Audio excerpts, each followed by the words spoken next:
Et synthétique résumé, et si on n'était pas convaincus, nous, dans la salle, qu'il fallait se battre et lutter contre ces ordonnances, bah, je crois que tout a été fait, en plus avec un maestro de Reynal sur l'aspect théâtral, incroyable. Et en même temps, un nouveau député, François Ruffin, vient de nous rejoindre à la tribune, à la France Insoumise. Comme quoi, un meeting c'est vivant, comme quoi la lutte c'est vivant. Voilà, donc je vais laisser aussi la parole à Manu Lépine, le secrétaire CGT de la chimie. Voilà, comme tu veux, hein, Manu, sur place, debout. Moi je suis debout parce que je suis exploité. Mais toi tu fais comme tu veux. Et d'essayer de se dire que, effectivement, comme l'a dit Magali et Reynald, voilà, il faut qu'on se mette ensemble, voilà, politique, syndicalistes, salariés, retraités, jeunes, privés d'emploi, tous les gens pour qu'à un moment donné, on puisse se mettre ensemble. Et donc, Manu va essayer de nous dire voilà, comment on peut faire le lien avec tout ça. Je me suis pas trompé? On va voir. On va voir. À l'applaudimètre après. Bon, bonjour les camarades, donc je suis secrétaire général des industries chimiques CGT.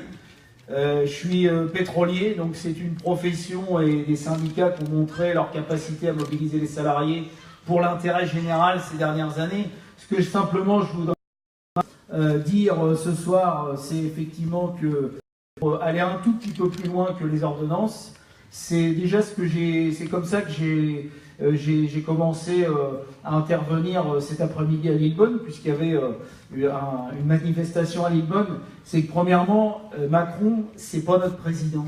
C'est pas mon président, Macron. Je crois pas que ce soit le président de qui que ce soit sur la scène. C'est un usurpateur, Macron. Et donc, on a la légitimité de se battre contre ce mec. Ce mec, il a rien à faire à l'Élysée. C'est pas un président, c'est un patron. Et donc, les patrons, qu'est-ce qu'on fait dans les combats? Macron, il a un projet de société qui se traduit aujourd'hui par des ordonnances, qui est un projet global. Il a un projet qui est dans la continuité de ses prédécesseurs, qui est d'abord, à mon sens, néocolonial. Il n'hésite pas à envoyer les troupes en Afrique, en Syrie, pour bombarder des civils notamment, pour exploiter les ressources naturelles ou le travail de manière à enrichir une toute petite minorité de gens. Ça, c'est le projet de société de Macron. C'est aussi un projet de coercition. C'est-à-dire que, je prends qu'un seul exemple, il a passé l'été à mettre tout un tas de juristes et de communicants sur la question pour mettre dans le droit commun l'état d'urgence.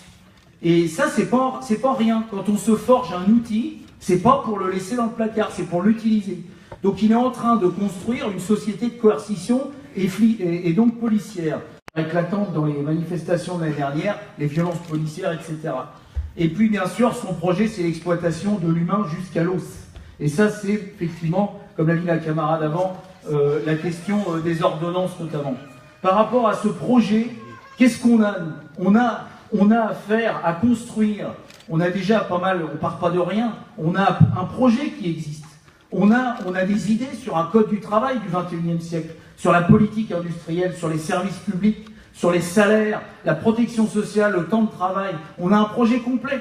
Donc la question, c'est de savoir, est-ce qu'on va continuer d'être sur la défensive et de parer à ce qu'on nous assène, ou alors est-ce que nous, on met en place un plan de travail pour mettre en place notre propre projet? À mon sens, c'est là où il y a besoin que les politiques et le syndicalisme se discutent et surtout agissent ensemble.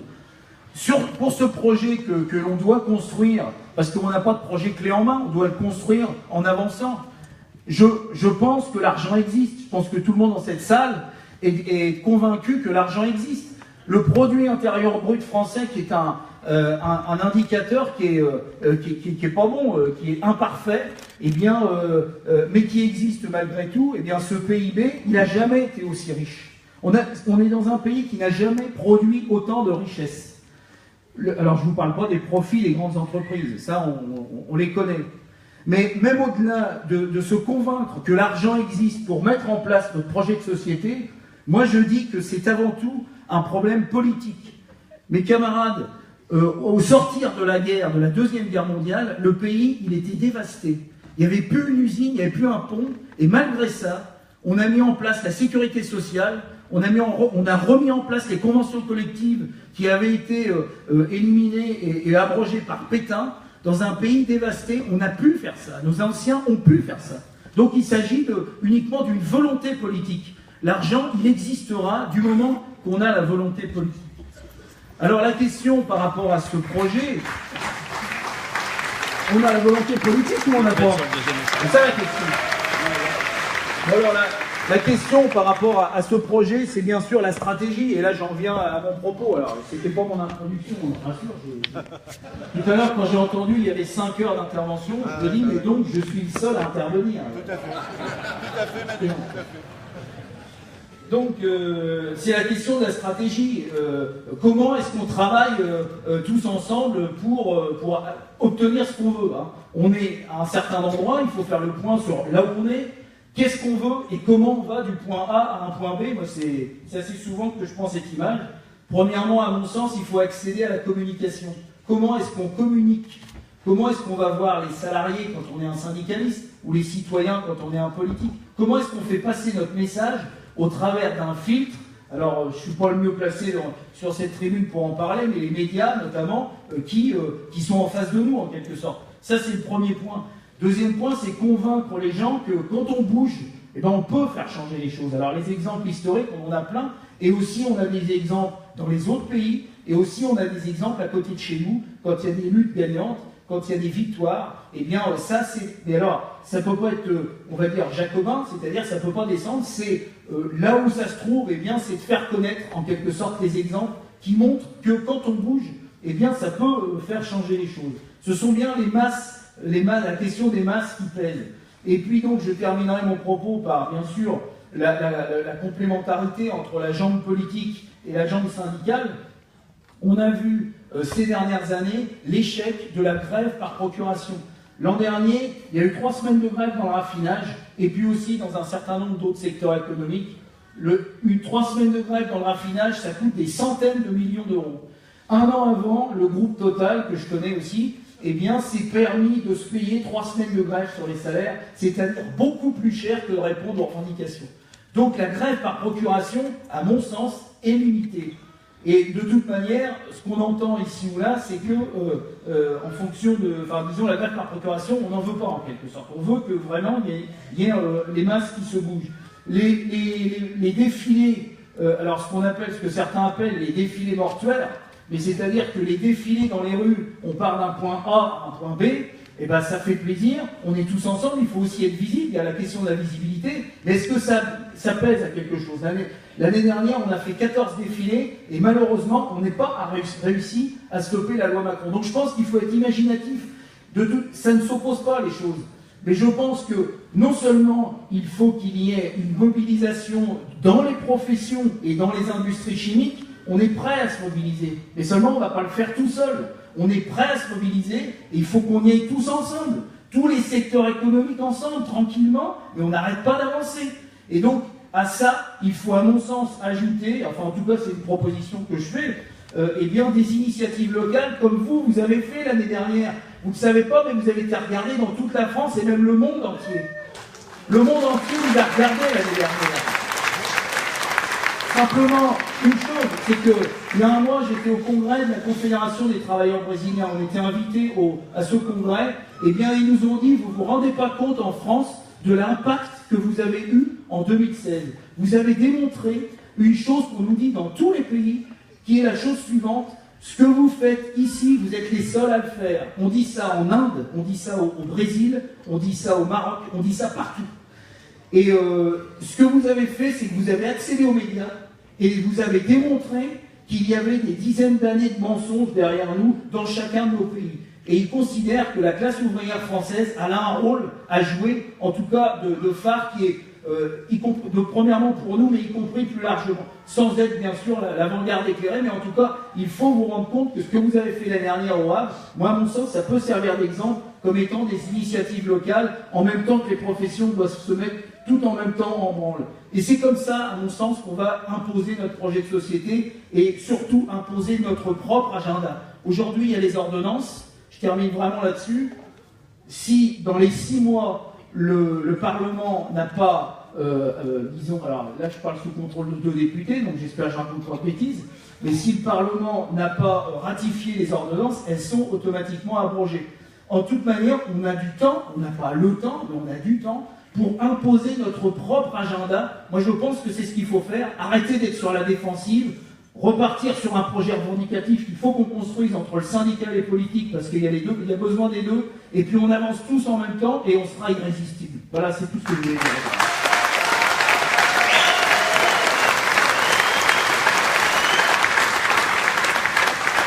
Voilà, c'est bon, hein, nickel. Je me demandais si c'était bon ou pas avant, c'est nickel pour moi. Enfin, pour vous, c'est nickel ou pas? Voilà, donc avant de laisser la parole à un deuxième intervenant, un politique, pour faire le lien, justement, on a essayé d'être logique et cohérent. Vous voyez, là, il y a plein de monde qui est dans le couloir et qui écoute le meeting dans des conditions qui ne sont pas terribles. Donc si on pouvait vraiment aller à l'extrême gauche, par à gauche, quoi, par vers la gauche, quoi, de toute façon, il n'y a que vers la gauche qu'on peut aller, voilà, ça permettrait aux camarades et aux gens qui sont dans le couloir de pouvoir accéder à la salle. Tant mieux, hein. Voilà, on voulait du monde, on l'a, donc on ne va pas s'en plaindre. Mais ça commence par ça, la lutte, d'être solidaire avec tout le monde pour que chacun écoute et comprenne un peu quel va être son levier à lui pour essayer de convaincre les gens que ce monde-là, on n'en veut pas. Donc je laisse la parole maintenant à Jean-Paul Lecoq, qui va faire un peu le pendant avec Manu. Hein. Il nous a donné un certain nombre de pistes pour voir comment on pouvait construire les choses ensemble. Bah, Jean-Paul, il va essayer, en tant que politique, voilà, au nom du Parti communiste, et avec son groupe parlementaire, de nous donner un peu un éclairage sur comment on peut se mettre d'accord ensemble. Voilà, à toi Jean-Paul. Merci beaucoup. J'avais envie de faire comme Manu, puis après je vais noter parce que je suis capable de faire 5 heures aussi, et comme on est quelques-uns ici à être capable de faire 5 heures, on va passer des arts de jouer demain matin à 5 heures. Dès l'installation de la nouvelle Assemblée bleu-bleu-rouge à l'Assemblée nationale, avec les camarades députés du groupe communiste, du Front de gauche et celui de la France insoumise, nous avons engagé toute notre énergie pour nous opposer, de jour comme de nuit, dans l'hémicycle, à la mort sur ordonnance du Code du travail. Au Sénat, nos camarades ont fait le même. Nous avons utilisé tous les arguments, démontrés, étayés, illustrés par du vécu, par du concret, ici, dans nos circonscriptions, pour tenter d'expliquer à nos autres collègues, ceux d'en face, ceux d'à côté, il en reste encore un peu, que ces ordonnances se proposent de soigner ne feront au contraire qu'aggraver le mal dont souffre notre pays. L'injustice sociale, les inégalités, la précarité, le chômage. Cette opposition fut active, créative, expressive. Elle fut surtout combative. Non pas que nous nous bercions d'illusions sur la capacité du fan club parlementaire de Macron à déjuger son président jupitérien, comme on dit, pour rejoindre l'opposition, mais plutôt parce qu'il était de notre devoir de tout donner pour alerter sur la nocivité de ces ordonnances. Nous nous exprimions au-delà du Palais Bourbon, pour nous adresser à l'opinion, pour la préparer ainsi à la mobilisation. Car nous vivons un paradoxe féroce depuis le printemps. Alors qu'une large majorité de nos concitoyens voulaient en finir avec les politiques libérales de Sarkozy et de Hollande, pour en finir avec des politiques pour en revenir à des politiques plaçant l'humain au cœur des priorités. Cette longue séquence électorale, à rebondissement, a abouti à l'élection d'un président et d'une majorité à l'Assemblée encore plus libérale. N'empêche, le peuple a relevé la tête. Et si le résultat ne fut pas cette fois à la hauteur de l'espérance, il a démontré qu'une autre voie se construisait. Elle s'élargira désormais jusqu'à la conquête du pouvoir, alimentée par les luttes sociales et les mobilisations qui ne manqueront pas de se succéder.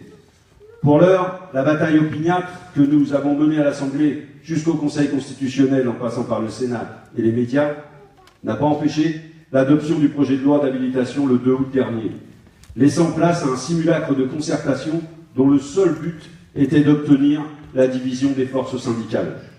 Comme prévu, et comme nous l'avons dénoncé et démontré, les ordonnances organisent un démantèlement en règle des droits sociaux, tout en renforçant les pouvoirs de l'employeur. Si la finalité recherchée est bel et bien la flexibilité, le volet sécurité pour les salariés est totalement absent des textes. Des textes à l'image du quinquennat engagé et de la campagne électorale qui a précédé. Un enfumage en règle, dans lequel il joue avec les mots en les utilisant à contresens pour renforcer l'illusion. L'illusion que ces extrémistes servent les gens, les salariés, l'emploi, alors qu'ils sont entièrement dévoués au capital, au grand patronat, à la finance. Ils veulent protéger les salariés alors qu'ils organisent leur totale précarité. Ils veulent faciliter l'embauche alors qu'ils encouragent le licenciement. Ils veulent mettre à l'abri les petites et moyennes entreprises alors qu'ils les placent encore plus sous la dictature des grands groupes, de la finance et des banques. Des multinationales qui utiliseront ce code du travail au rabais pour pressurer davantage leurs sous-traitants. Laissez-moi vous donner un mot sur les négociations d'entreprise. Moi, j'ai travaillé dans une entreprise en haut de la côte, à Gonfreville-Orcher, j'étais délégué, et régulièrement, on avait des réunions avec notre chef d'entreprise. On déposait les revendications, les unes après les autres. Et à chaque fois, c'était non, non, non, non. Jusqu'au jour où le patron a conclu la réunion en disant « Mais qu'est-ce que vous voulez? Chacun doit défendre ses intérêts. » Là, cette phrase, elle est restée gravée. Chacun doit défendre ses intérêts. Aujourd'hui, ce code du travail, c'est la défense des intérêts du patronat. Il faut donc que le peuple ouvrier s'engage pour défendre ses intérêts. Aujourd'hui, sur la zone industrielle du Havre, certaines entreprises se disent contraintes par leurs puissants donneurs d'ordre, il y en a qui ont été cités dans les discours précédents, de recourir à des travailleurs détachés. Comment c'est le mécanisme? Si elles veulent atteindre le prix plancher donné par Total, par exemple, pour agir sur une unité toujours plus bas, imposé dans les cahiers des charges pour obtenir le contrat, alors en effet, certains points de vue, ces ordonnances sont une manière de lutter contre le travail détaché, puisque les entreprises aujourd'hui, pour tenir le prix que donne Total, ont recours, entreprises de la sous-traitance, en disant qu'ils n'avaient pas le choix d'avoir recours aux travailleurs détachés. Aujourd'hui, ils n'ont plus besoin. Accord d'entreprise, entreprise par entreprise de sous-traitance, et à chaque fois on dira à l'autre, écoutez, regardez cette entreprise-là, ils ont accepté de supprimer la prime de panier, ils ont accepté de supprimer telle prime, ils ont accepté de baisser les salaires, ils ont accepté de travailler plus longtemps pour le même prix, ils ont accepté, ben voilà, et à chaque fois on dira à l'une et à l'autre, et c'est comme ça que se baissera. Et même si le patron dit, mais moi je veux pas que mes salariés gagnent moins, je veux pas, ben t'auras pas le boulot. Parce que qui dirige, qui paye? Les donneurs d'ordre. Et voilà pourquoi ce mécanisme doit être condamné. Et en alignant donc les salariés français sur la précarité subite et permise pour exploiter notre pays, ce sont, selon les règles européennes, elles sont beaucoup plus larges pour le patronat que le code du travail français. Et donc ils appellent cela un progrès, il y en a même qui appellent ça une révolution. Dans le dictionnaire, nous, on regarde les définitions, on appelle ça une régression. Lundi dernier, j'entendais un ministre affirmer que le code du travail n'avait pas vocation à protéger, mais au contraire à libérer les énergies. C'est un petit peu comme si le ministre des Transports déclarait que le code de la route n'était pas là pour interdire les conduites dangereuses, mais qu'il devait au contraire servir à la créativité des automobilistes. On nage en plein délire. Ce même jour, je recevais les délégués syndicaux d'une multinationale bien connue, trop connue, mal connue, Lafarge, numéro 1 mondial du ciment, et pas que du ciment, qui s'est lancé depuis l'année dernière dans un plan social de grande envergure. Non pas parce que cette société était économiquement en difficulté, mais parce que les marges de certaines de ces cimenteries en France stagnaient au-dessous, un peu au-dessous du seuil de 25% exigé par les actionnaires. Ouais, vous avez bien entendu, 25% de marge exigée par les actionnaires. Eh bien, un de ces représentants syndicaux CGT présents dans les instances nationales de l'entreprise m'expliquait avoir reçu fin août, un appel du nouveau DRH du groupe. Ce dernier venait se présenter pour prendre date pour travailler sur l'application de la fusion des instances représentatives du personnel, alors que les ordonnances ne sont pas encore ratifiées par le Parlement. Le DRH de l'un de ces groupes, des groupes français le plus puissant, ne semble préoccupé que par une chose, la fusion de ces instances. Il y voit bien entendu son intérêt, celui des intérêts qu'il représente. Le monde du travail s'est organisé après avoir arraché des droits dans l'entreprise.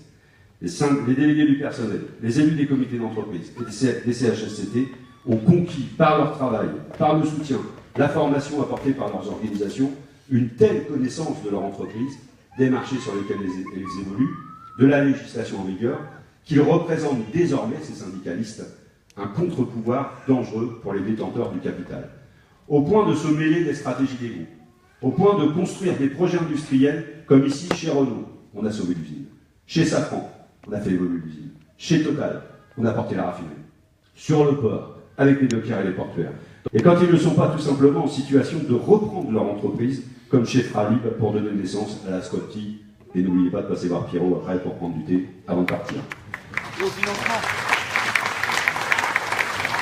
Je vais le faire après ça. Regrouper les instances, c'est diluer ses contre-pouvoirs constructifs. C'est renforcer l'opacité en éloignant les contrôles. C'est diminuer le rôle et le poids des salariés dans l'entreprise. Les ordonnances appellent à cela. Et elles appellent cela renforcer le dialogue social, alors qu'elles ne visent qu'à instaurer un monologue patronal. Et bien d'autres illustrations du même acabit peuvent être dressées à partir des attendus de ces ordonnances. Nous assistons à une offensive sans précédent contre le monde du travail. L'année même où les dividendes versés aux actionnaires vont atteindre le montant historique de 1 milliard, 1 000, je vais faire comme Krasuki, j'ai des problèmes avec ça, 1208 milliards de dollars dans le monde. Ah, j'ai réussi. La France figurant sur le podium avec un accroissement sans précédent des rémunérations financières.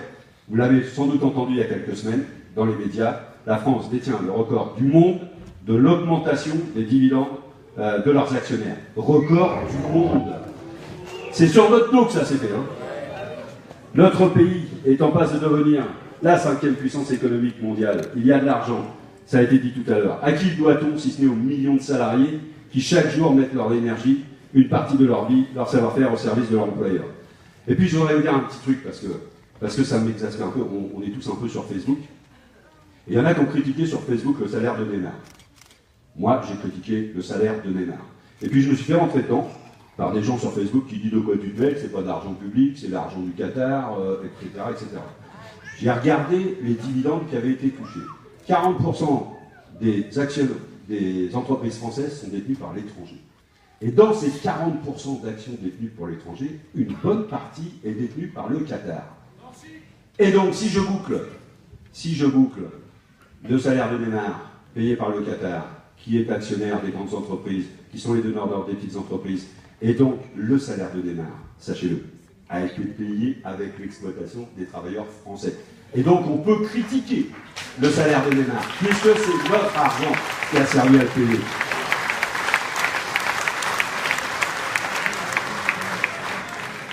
Et aujourd'hui, ce qu'ils veulent faire de nous, c'est nous remercier en étant précarisés, fragilisés, ubérisés, bref, atomisés. Considérés comme un coût, une charge toujours trop importante, rarement comme un investissement, une richesse ou un atout. Cette société nous prépare et nous n'en voulons pas, ni pour nous, ni pour nos enfants. Ce combat contre les ordonnances, contre la casse du Code du travail n'est pas un combat corporatiste, c'est un combat humaniste, qui dépasse les enjeux du salariat. Et en nous y opposant, nous faisons preuve d'humanité, de générosité contre ceux dont la cupidité, l'avidité ont fait disparaître toute notion de justice et de justesse. Ces extrémistes, et j'insiste sur ce mot parce que ultra-libéral, non, extrémistes du capitalisme ont ainsi perdu toute faculté permettant d'apprécier les choses avec exactitude. Ils ont perdu de vue le principe de la vie sociale est fondé sur la reconnaissance et le respect du droit des autres, le droit de travailler durablement, le droit de ne plus être exploité, le droit de ne pas mourir de son travail, le droit non pas d'obtenir un emploi, parce que c'est ce qu'ils nous disent, un emploi pour tous, un emploi pour s'occuper. C'est pas de ça qu'on veut. C'est pas de ça que vous voulez. Vous voulez pas un emploi à 2 heures par jour, à 8 heures par semaine. C'est pas ça. Vous voulez un travail où on est digne, un travail qui permet de vivre dignement, de nourrir sa famille et d'avoir des activités humaines. C'est de ça qu'on veut. On ne veut pas un emploi tel qu'il nous le propose, un emploi pour tous, c'est-à-dire quelques heures de travail. On ne veut pas de ça. C'est ce qu'ils vont faire avec les nouveaux contrats. C'est ce qu'ils vont faire dans la précarisation. Mais on n'en veut pas. Nous venons leur signifier aujourd'hui par nos mobilisations, comme ont fait nos aînés jadis. Je terminerai en disant que notre opposition est ferme et non négociable au recul social. Je voudrais dire un mot parce qu'on est le 21 septembre. Alors, c'est pas l'équinoxe, ça. Je confonds toujours entre le solstice et l'équinoxe. Mais c'est dans ces eaux-là. Mais par contre, c'est le jour où entre en œuvre, où est engagé le CETA. Laissez-moi vous dire un mot. C'est pas les ordonnances. Mais le CETA, cet accord entre le Canada et la France, une commission a été nommée par le président de la République, avec à sa tête Kathleen Schubert, je pense, de mémoire, et cette commission a rendu ses conclusions. Nommée par le président de la République, tous, moi j'étais avec Clémentine Autain, tous on s'est dit, c'est un coup fourré, la commission elle va donner un rapport sur le CETA, disant que c'est acceptable, c'est bon, etc. Eh ben non, les experts nous ont dit que Certes, c'était un accord commercial qui allait pouvoir enrichir quelques entreprises françaises, donc là, l'avis favorable. Il n'y a pas l'avis réserve sur la santé des gens. Parce que les bœufs, la viande de bœuf engraissée aux antibiotiques, c'est pas forcément conforme à ce que les Français veulent manger. On l'a vu avec les œufs dernièrement. Donc, réserve là-dessus. Elle a expliqué que le principe de précaution n'existait pas dans l'accord du CETA. Elle a expliqué, et là c'était fabuleux, que le CETA étant négocié depuis des années, sa conclusion cette année était non compatible avec les accords de Paris sur la COP21. Le CETA est mauvais pour l'environnement et pas compatible pour la COP21. Et donc on a dit avec Clémentine Autain, devant tout ça, pas bon pour la santé, pas bon pour l'environnement, pas bon pour l'économie, pas bon pour l'agriculture, voilà, ils nous ont expliqué tout ça, et bien il faut arrêter, il ne faut pas l'appliquer, il faut suspendre. Pour reprendre l'accord et le suspendre. Eh bien non, parce que le ministre acculé a dit, on sait que c'est un mauvais accord, il ne faudra plus jamais refaire quelque chose comme le CETA. Et ils l'ont dit. Ils ont dit, mais c'est parti, c'est un coup lancé, il faudra inventer les accords 3.0, etc. Donc c'est un coup lancé. Et donc un coup lancé avec un gouvernement qui ne veut pas revenir sur les choses, avec un parlement qui n'est pas saisi pour revenir sur les choses, il ne reste plus qu'une solution. Quand c'est mauvais pour la santé, quand c'est mauvais pour l'environnement, l'économie, et quand c'est mauvais pour la planète, c'est que le peuple, c'est que les gens décident de prendre la parole, décident de s'engager et d'exiger un référendum de manière à ce que le peuple français dise on ne veut pas de cet accord, et les obliger, c'est un accord qui ne sert que les profits des entreprises et rien d'autre, il faut exiger que cet accord soit mis en œuvre. Et moi je milite depuis des années contre ces accords, et à mes côtés, dans certaines manifestations, j'étais avec des membres d'une fondation très célèbre qui s'appelait la fondation Nicolas Hulot, à l'époque. Et aujourd'hui, je me dis, Nicolas Hulot étant ministre d'État, puisqu'il était à côté de nous pour dire que le TAFTA, le CETA, c'était mauvais pour la planète, c'était mauvais pour l'environnement, on attend qu'il parle là-dessus. Je terminerai en disant qu'ils pensent qu'après avoir été élus par défaut, par dépit, par compris, ils sont à l'abri par le suffrage universel qui s'est exprimé au printemps et que ce n'est pas la rue qui commande, vous l'avez entendu. Alors, nous venons leur répondre par nos mobilisations que dans une démocratie, le peuple finit toujours par avoir le dernier mot et ensemble, tous ensemble, nous l'aurons. Merci à vous.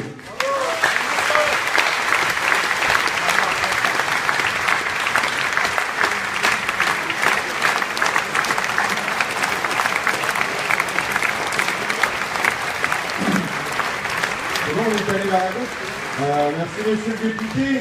Comme quoi, même quand on fait un peu Bernard Bénard, excusez-moi, pour l'UNEF, qui va nous parler un peu des conditions aussi des étudiants et qui ont été nombreux aujourd'hui dans la manifestation du Havre. Voilà, alors, faut tenir les délais, hein, parce que moi je suis juste exploité pour tenir les délais de la salle et tout, donc je compte sur toi. Voilà, t'es pas Jean-Paul. Bon. Bah, on l'écoute quand même avec attention. Merci.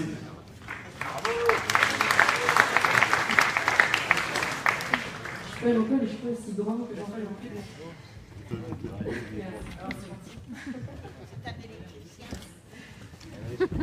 Du coup, bonsoir. Moi, c'est Marion de l'UNEF.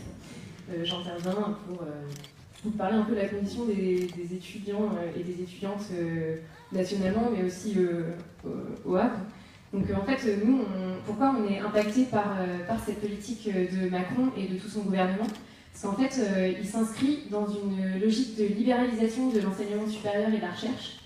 En fait, ça a commencé depuis déjà pas mal d'années, notamment en 2003, avec la réforme LMD, donc licence, master, doctorat. Et ça en fait, ça nous a détruit un peu l'espoir d'avoir un cadrage national des formations, pour permettre en fait une non-concurrence des universités et que chaque étudiant et chaque étudiante puisse avoir droit à une formation de valeur égale et de qualité égale. Et suite à ça, ils ont amené en 2009 la super loi LRU, dont on a pas mal entendu parler aussi, qui elle apportait une autonomie financière des universités. Donc ça veut dire quoi? Ça veut dire qu'en fait chaque université gagnait de l'argent sur le nombre de masters qu'ils pouvaient avoir, sur la réussite, aussi leur taux de réussite, et donc mettre encore plus en concurrence les universités. Et en 2013, la fameuse loi Fioraso qui a forcé les facs à se regrouper en communes. Donc ici, en Normandie, on a les communes, ces communautés d'universités et d'établissements qui regroupent Caen, Le Havre et Rouen. Et Le Havre, on est la plus petite, et du coup, à terme, en fait, ils vont fermer cette université. Et on va plus avoir d'université de proximité. Donc ça veut dire quoi? Ça veut dire fermer les portes aux étudiants les plus précaires, aux étudiants qui n'ont pas les moyens d'aller dans une fac à Caen, à Rouen, de prendre un logement ailleurs que chez ses parents au Havre. Et en fait, c'est un problème, c'est un véritable problème, c'est former une élite, en fait, une élite universitaire. Et donc, par rapport à ça, donc, bon, on précarise les universités, on les met en déficit, et en plus de ça, nous, étudiants et étudiantes, on est nous-mêmes en précarité. En fait, on est précaire de base. Le revenu moyen d'un étudiant en France, il est de 450 € par mois. Donc, quand on relativise avec le seuil de pauvreté, on peut se rendre compte que, bon, ben voilà, nous, on mange des pâtes tous les jours, et à un moment, ça va bien, quoi. Et aujourd'hui, qu'est-ce qu'on nous annonce? En fait, Macron, il nous dit, oui, on va vous sucrer, en fait, 331 millions d'euros de budget sur l'enseignement supérieur de la recherche. Bah, merci beaucoup, on n'en avait pas besoin, en fait. Ça signifie quoi, en fait? 331 millions d'euros, c'est 3 fois la fac du Havre. 3 fois la construction et 3 fois la déconstruction de la fac. C'est juste énorme. Et en fait, nous dire que ça ne va pas impacter nos conditions d'études, c'est nous mentir. Et à un moment, ça va bien. Et en plus de ça, on nous dit quoi? Allez, on va vous baisser les APL, 5 € en moins, parce que bon, on va taper sur les précaires pour mieux gagner du capital, quoi. Merci. Et voilà. Tac, tac, tac. Bon. Ça c'est dit.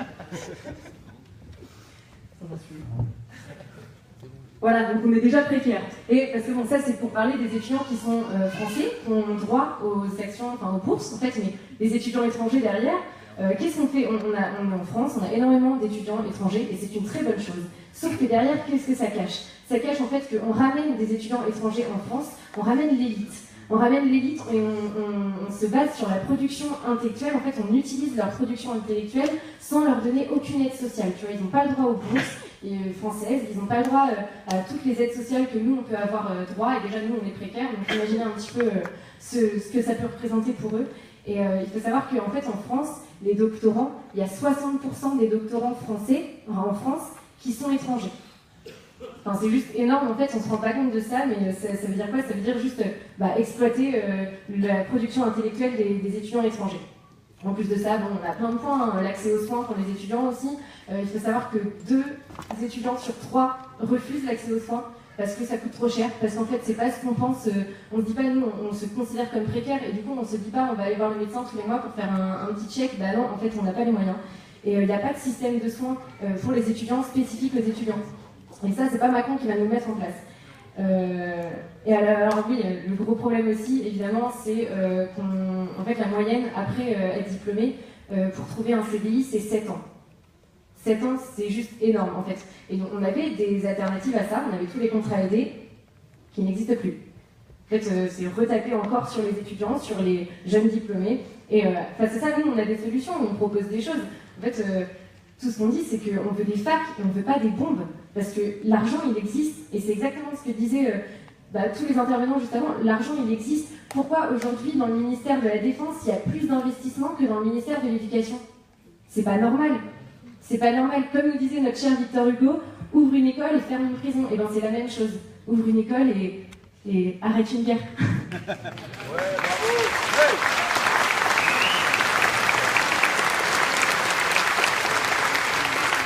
Donc nous, qu'est-ce qu'on propose? Qu'est-ce qu'on propose concrètement? En fait, on voudrait, pour pallier aux 7 ans d'attente avant d'avoir un CDI, mettre en place un autre système public, un vrai système public d'office de formation, qui permettrait d'aider les étudiants et les jeunes diplômés à trouver un emploi, à trouver des stages, quelque chose qui nous permette aussi de rentrer vraiment dans le monde du travail, parce qu'on est des travailleurs et des travailleuses en formation, et c'est important de le souligner. Et pour pallier à la précarité des étudiants et des étudiantes, ouvrir une 6e branche de la sécurité sociale. C'est quelque chose en fait qui est tout à fait possible, parce que l'argent, il y en a.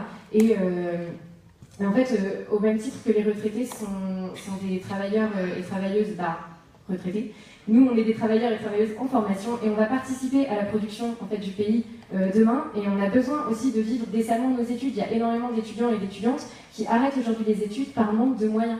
Et ça, c'est pas normal non plus. Et si on arrivait à ouvrir cette 6e branche de la sécurité sociale, pour nous donner à tous les étudiants et étudiantes, peu importe l'origine sociale, peu importe la religion, peu importe toutes ces choses, le pays d'origine aussi, juste basé sur les conditions de vie de l'étudiant et de l'étudiante en tant que tel, parce qu'aujourd'hui, voilà, on a des bourses, mais c'est selon les revenus de nos parents, c'est nous infantiliser encore une fois, et c'est pas normal. Et si on arrivait à avoir 800 € par mois avec cette 6e branche de la sécurité sociale, on pourrait peut-être manger un steak avec nos pâtes le soir. Donc, au vu des attaques du patronat, nous, on est contraints et contraintes de lutter pour se mobiliser face à tout ça, face à ces réformes, à ces ordonnances.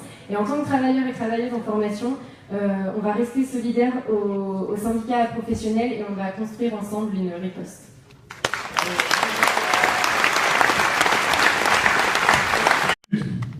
Par entière, donc on m'a proposé de lire ce petit texte, d'intervenir sur ce sujet, et ça me touche particulièrement, donc je vais vous parler d'avortement.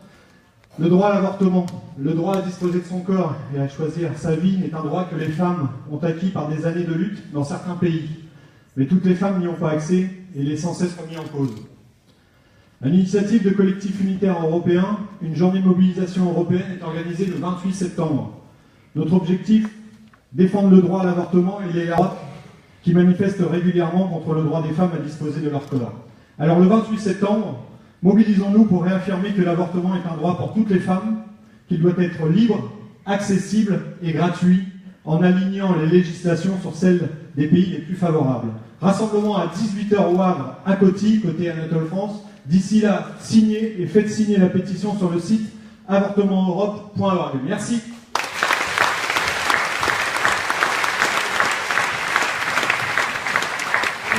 Ça, c'est bien entendu. Du coup, moi, je voulais dire aussi qu'aujourd'hui, on est le 21 septembre. Je ne sais pas si c'est le solstice ou l'équinoxe de je ne sais pas quoi. Petite chose autour de la culture avec des gens qui vont intervenir, des témoignages ou autres. Donc, je vous invite à venir. En plus, c'est gratos. Voilà, comme ce soir. Donc, autant se mettre tous ensemble pour faire en sorte que le monde soit un autre monde. Voilà, avant qu'on donne la parole à un autre intervenant. C'est à 15 h, ça doit. Oui, 15 h jusqu'à 17 h à côté du théâtre de l'Hôtel de Ville, près du lieu où il y a le tramway tutti quanti, là où il y a tous les drapeaux européens et tout ça. La scénographie est déjà prête. Bref, on a deux ouvriers dans la salle qui ont chacun un micro, un homme et une femme, on est pour la parité.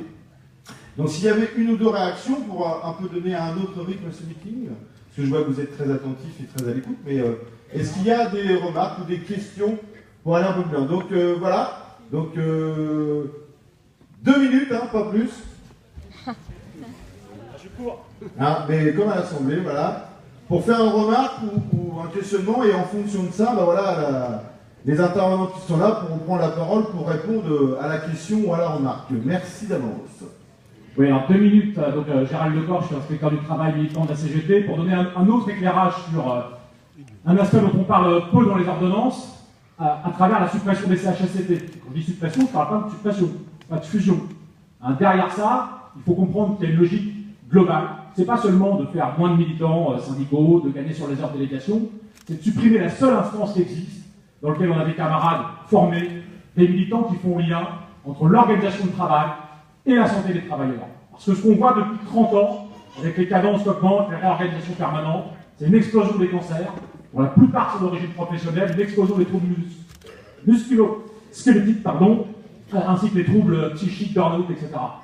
Et cette attaque contre les CHSCT, ça paraît un peu technique, mais elle est reliée à une politique d'ensemble qui a été menée par les gouvernements de gauche et de droite depuis des années. D'abord la médecine du travail. Hein, il y a moins de 50% des médecins en 20 ans, et les médecins qui restent, ils sont la trouille.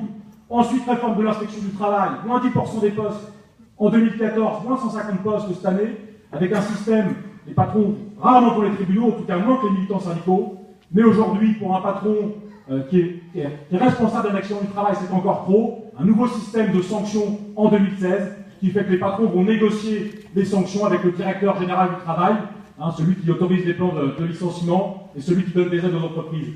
Donc c'est une réalité bien plus globale de supprimer tous les acteurs, de ceux qui font un lien entre les conditions de travail et la santé. Donc je finis juste là-dessus, c'est important parce que aujourd'hui, ce n'est pas les CHSCT qu'il faut supprimer, faut renforcer le pouvoir du CHSCT.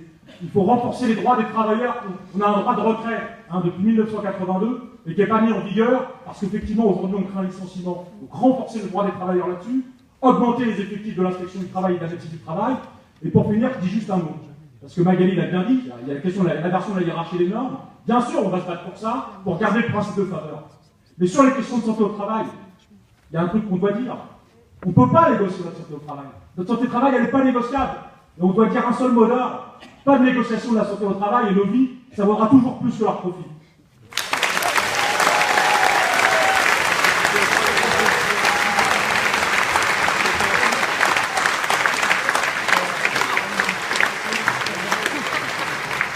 Bravo Gérald, impeccable. Moins de 2 minutes. Quelqu'un d'autre? Bon, et l'unité politique, révolutionnaire, bien entendu.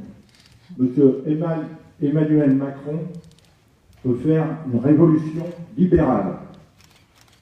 Toutes les conséquences, nous les connaissons. On retourne au 19e siècle, c'est clair. Maintenant, je m'adresse aux représentants politiques, ici présents. Il serait temps qu'il y ait une unification, aussi bien de la France insoumise, du Parti communiste, ainsi que des trotskistes. Pour oublier personne. Je m'adresse à M. François Ruffin, en particulier. Je pense que M. Mélenchon est pour l'unité à la bande. Vous avez compris, une unité à la bande, pas des militants. Mais, il y a un mais. Il ne faut pas oublier aussi bien les communistes que les trotskistes. Surtout pas. Mais je parle au niveau de la direction, parce que, à première vue, M. Mélenchon ne peut pas s'adapter à ces deux directions-là. Alors, je le dis en toute amitié, François, si on veut réussir contre la révolution libérale, il nous faut prôner l'unité, l'unité, l'unité. Et après, si on prône ça, la révolution peut arriver.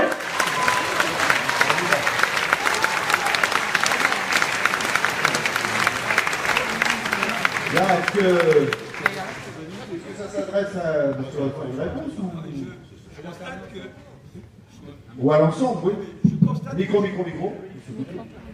Voilà. Je constate que Jean-Luc Mélenchon a déjà cette vertu d'amener les communistes et les trotskistes à aller vers l'union.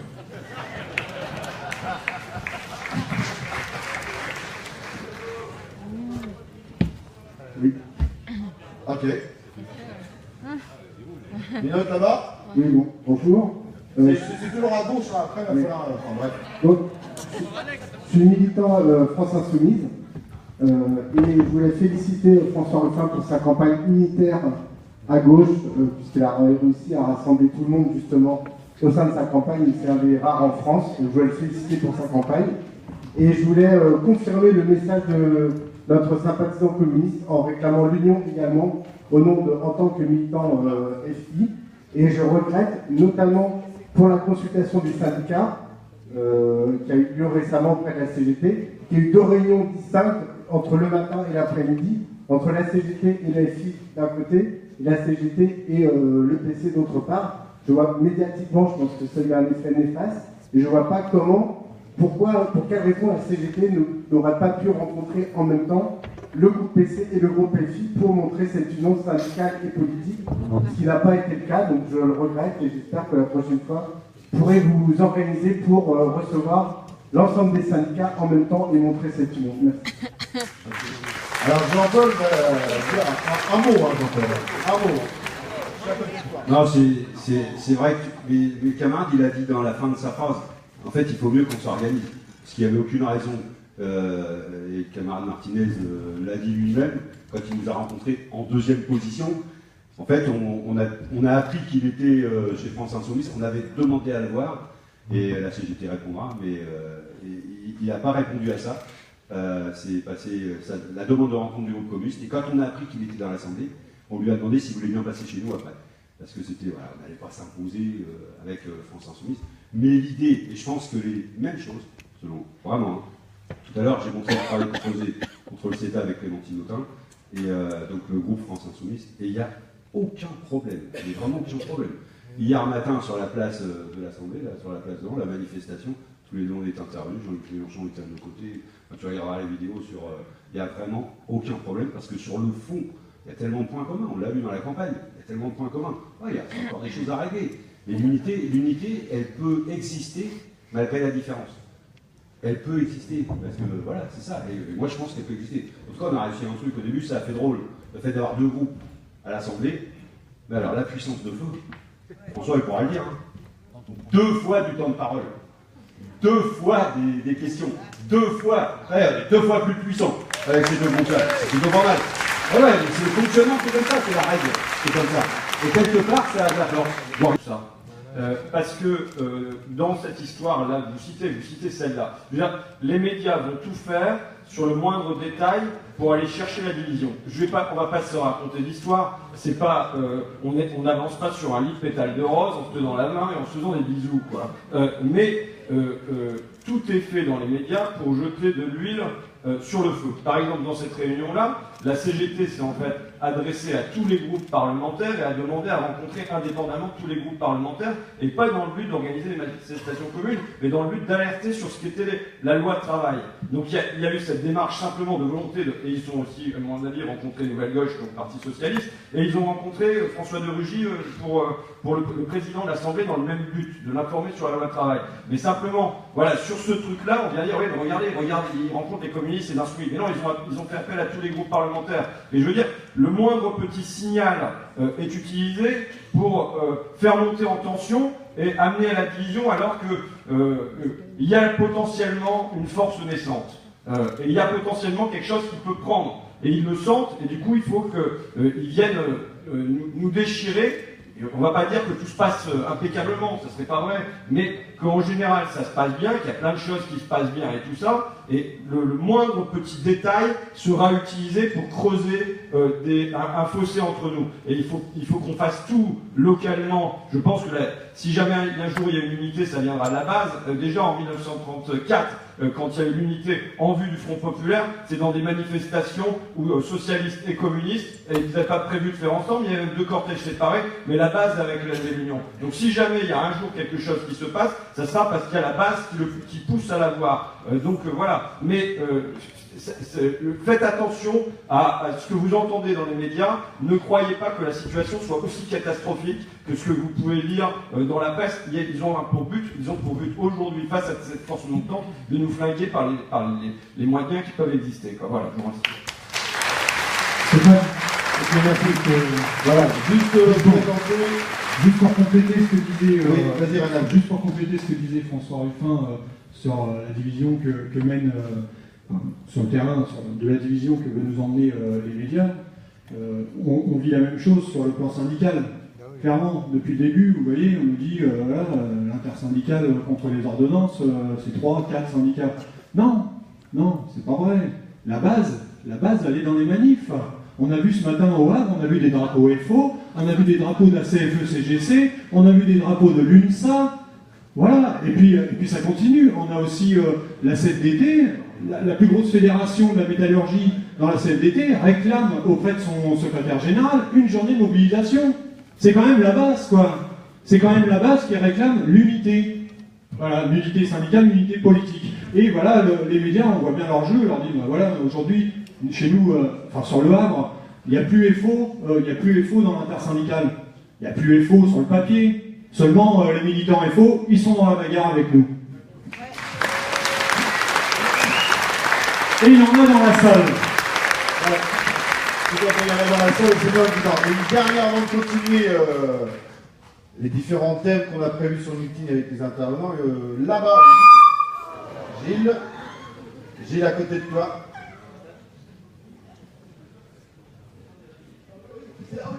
Voilà, c'est à toi, Pascal. Pascal, je suis de la même fédération que Manu Lépine, Fédération des industries chimiques. Et pour tout dire, je suis aussi du même parti que Philippe Poutou. Voilà. Moi, je considère qu'ici, on est tous différents et que c'est tous ensemble qu'on va gagner. Alors, j'ai 2 exemples là. C'est tous ensemble qu'on va gagner ou diviser qu'on va perdre, les camarades. Voilà. Par contre, je voudrais dire pour qu'on se rassemble, j'ai deux exemples de victoire. Premier exemple de victoire, en 2016, sur le marché de Sotteville-les-Rouen, Marine Le Pen va faire sa campagne. Avec nos réseaux, notre réseau, qui est notre force, tout ce qu'on est, on l'a dégagé, Marine Le Pen. Et vous ne pouvez pas savoir comment on était heureux d'avoir fait ce qu'on a fait. C'était magnifique. Que du bonheur. Deuxième exemple de victoire rassemblée. J'habite Saint-Étienne-du-Rouvray. Alors j'avais jamais voté pour mon maire communiste, Hubert Buffran, parce qu'il faisait des listes avec certains, un ancien parti qui a disparu maintenant, qui s'appelle le Parti Socialiste, donc je ne votais pas pour lui. Et aux législatives, figurez-vous, j'ai voté 2 fois pour lui, et il a été élu. Je trouve que c'est vachement efficace à rassembler. Merci Pascal. Il faudrait garder cette idée de synthèse pour toutes les structures. Bref, on reprend donc la suite du meeting. Ah, Philippe, prends le micro, vas-y. Je te donne la parole. C'est juste pour dire 2 mots sur la question de l'unité, parce que si je parle pas, c'est comme si on n'avait pas d'avis. J'avais prévu d'en parler dans l'intervention, mais vu que le sujet est posé là, moi je pense qu'on a quand même un problème. Voilà, c'est pas que les médias qui cherchent la merde et qui jouent avec les divisions des uns et des autres. On a vraiment un problème. Il faut autant en discuter quand même franchement. On voit bien les disputes entre le PC et France Insoumise. On voit bien aussi du côté des centrales syndicales que il y a ceux qui y sont, ceux qui y sont pas, et puis surtout il y a ceux qui y sont à tel moment et pas à d'autres. Enfin voilà, il y a de quoi quand même rendre pas mal compliqué la situation. Et aujourd'hui, on voit la démultiplication des journées d'action. Les fonctionnaires le 10 octobre, les routiers c'est le 25, aujourd'hui c'était tous les autres, il y a les retraités, enfin voilà, donc on a l'impression quand même qu'on repart dans une mobilisation éparpillée, où ça manque de coordination, ça manque pour le moins d'un plan d'ensemble, d'un plan d'action qui permettrait justement de construire une bonne fois pour toutes une véritable mobilisation. On a donc un problème, moi je pense, on n'est pas là pour se disputer, puisque l'initiative d'aujourd'hui c'est super chouette, c'est très bien d'arriver à essayer de regrouper, de discuter et puis de poser le problème de l'unité qui est nécessaire, mais aussi autant se dire des choses quand même clairement. On a des soucis, la stratégie des directions syndicales elle est quand même pas très bonne, en tout cas on est en train de refaire ce qu'on a fait pendant la loi travail, on est en train de refaire ce qu'on a fait au moment de la lutte contre la réforme des retraites en 2010, on fait des journées d'action, on manifeste plusieurs fois, puis au bout du compte on perd, hein, c'est comme au foot, à la fin c'est toujours les mêmes qui gagnent, et ben là à la fin c'est toujours le gouvernement qui gagne, et à un moment donné il va falloir qu'on tire des leçons. Et c'est évident que les manifestations, ça ne peut pas suffire et qu'il va falloir qu'on discute réellement de construire tous ensemble. Ça veut dire évidemment le mouvement syndicaliste, le mouvement politique, la gauche politique, le mouvement associatif, mais qu'on discute ensemble de comment on peut faire. Et que les manifs, ça ne suffit pas, qu'il va falloir discuter aussi des grèves, comment ça se construit. Je sais qu'au Havre, c'est un peu la spécialité, hein.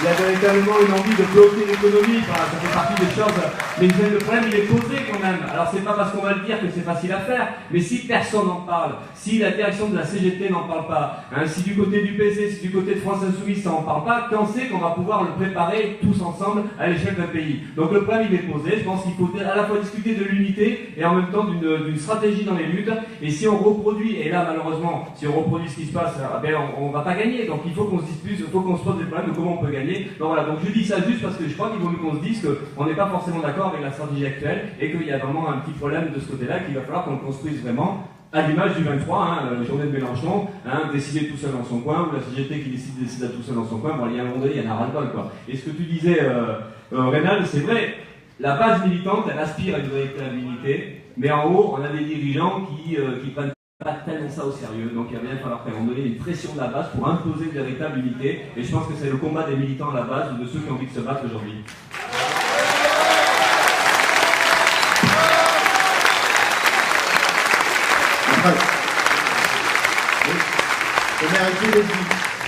En tous les cas, c'est le sens du meeting, d'essayer aussi de mettre les problématiques ou ce qu'on a à se dire clairement et de voir comment on peut construire l'unité. Avant de passer la parole à François Ruffin, je voudrais qu'on applaudisse Loïc Calitro de Jolimont qui vient d'arriver avec Baron, etc. Voilà, la culture et le travail c'est important et qui nous parlera après justement par rapport à son métier, voilà, comment ça peut se passer aussi. Je laisse la parole à François Ruffin.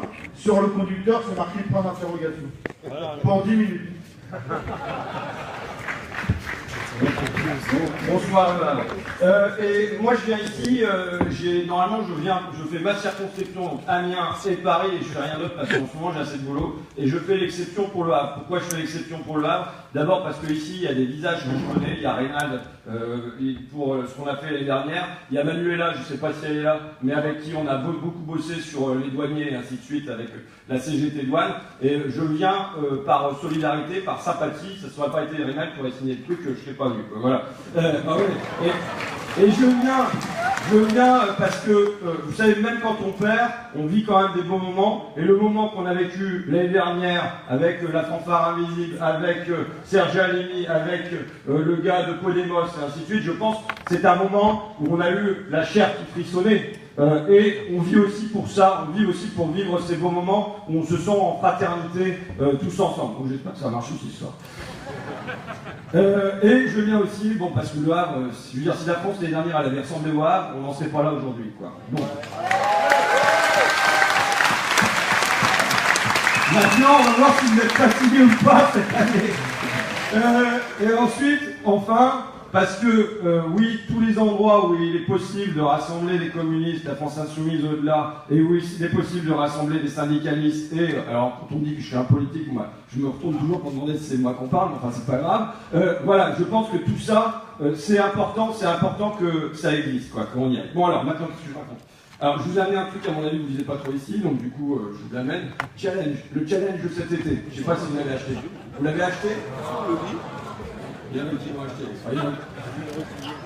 D'ailleurs, là, il y a une photo, et Philippe voulait que vous fassiez une minute de silence. Oui, parce qu'on vient d'apprendre le décès de Liliane Bettencourt. Donc, il est réclamé. Bon, enfin. Donc, numéro de challenge, un papier vraiment formidable, et je dis avec sans ironie, sur le classement des 500 plus grandes fortunes de France. J'en lis quelques extraits. Le constat saute aux yeux. Le patrimoine des ultra-riches en France a considérablement progressé depuis 2 décennies. Les 500, qui ne comptaient que pour l'équivalent de 6% du PIB en 1996, pèsent aujourd'hui 25%. Je répète cette phrase quand même. Les 500 qui ne comptaient que pour l'équivalent de 6% du PIB en 1996 pèsent aujourd'hui 25%. Donc ce magazine marxiste conclut. Des chiffres qui témoignent du formidable essor des entreprises au bénéfice de leurs actionnaires.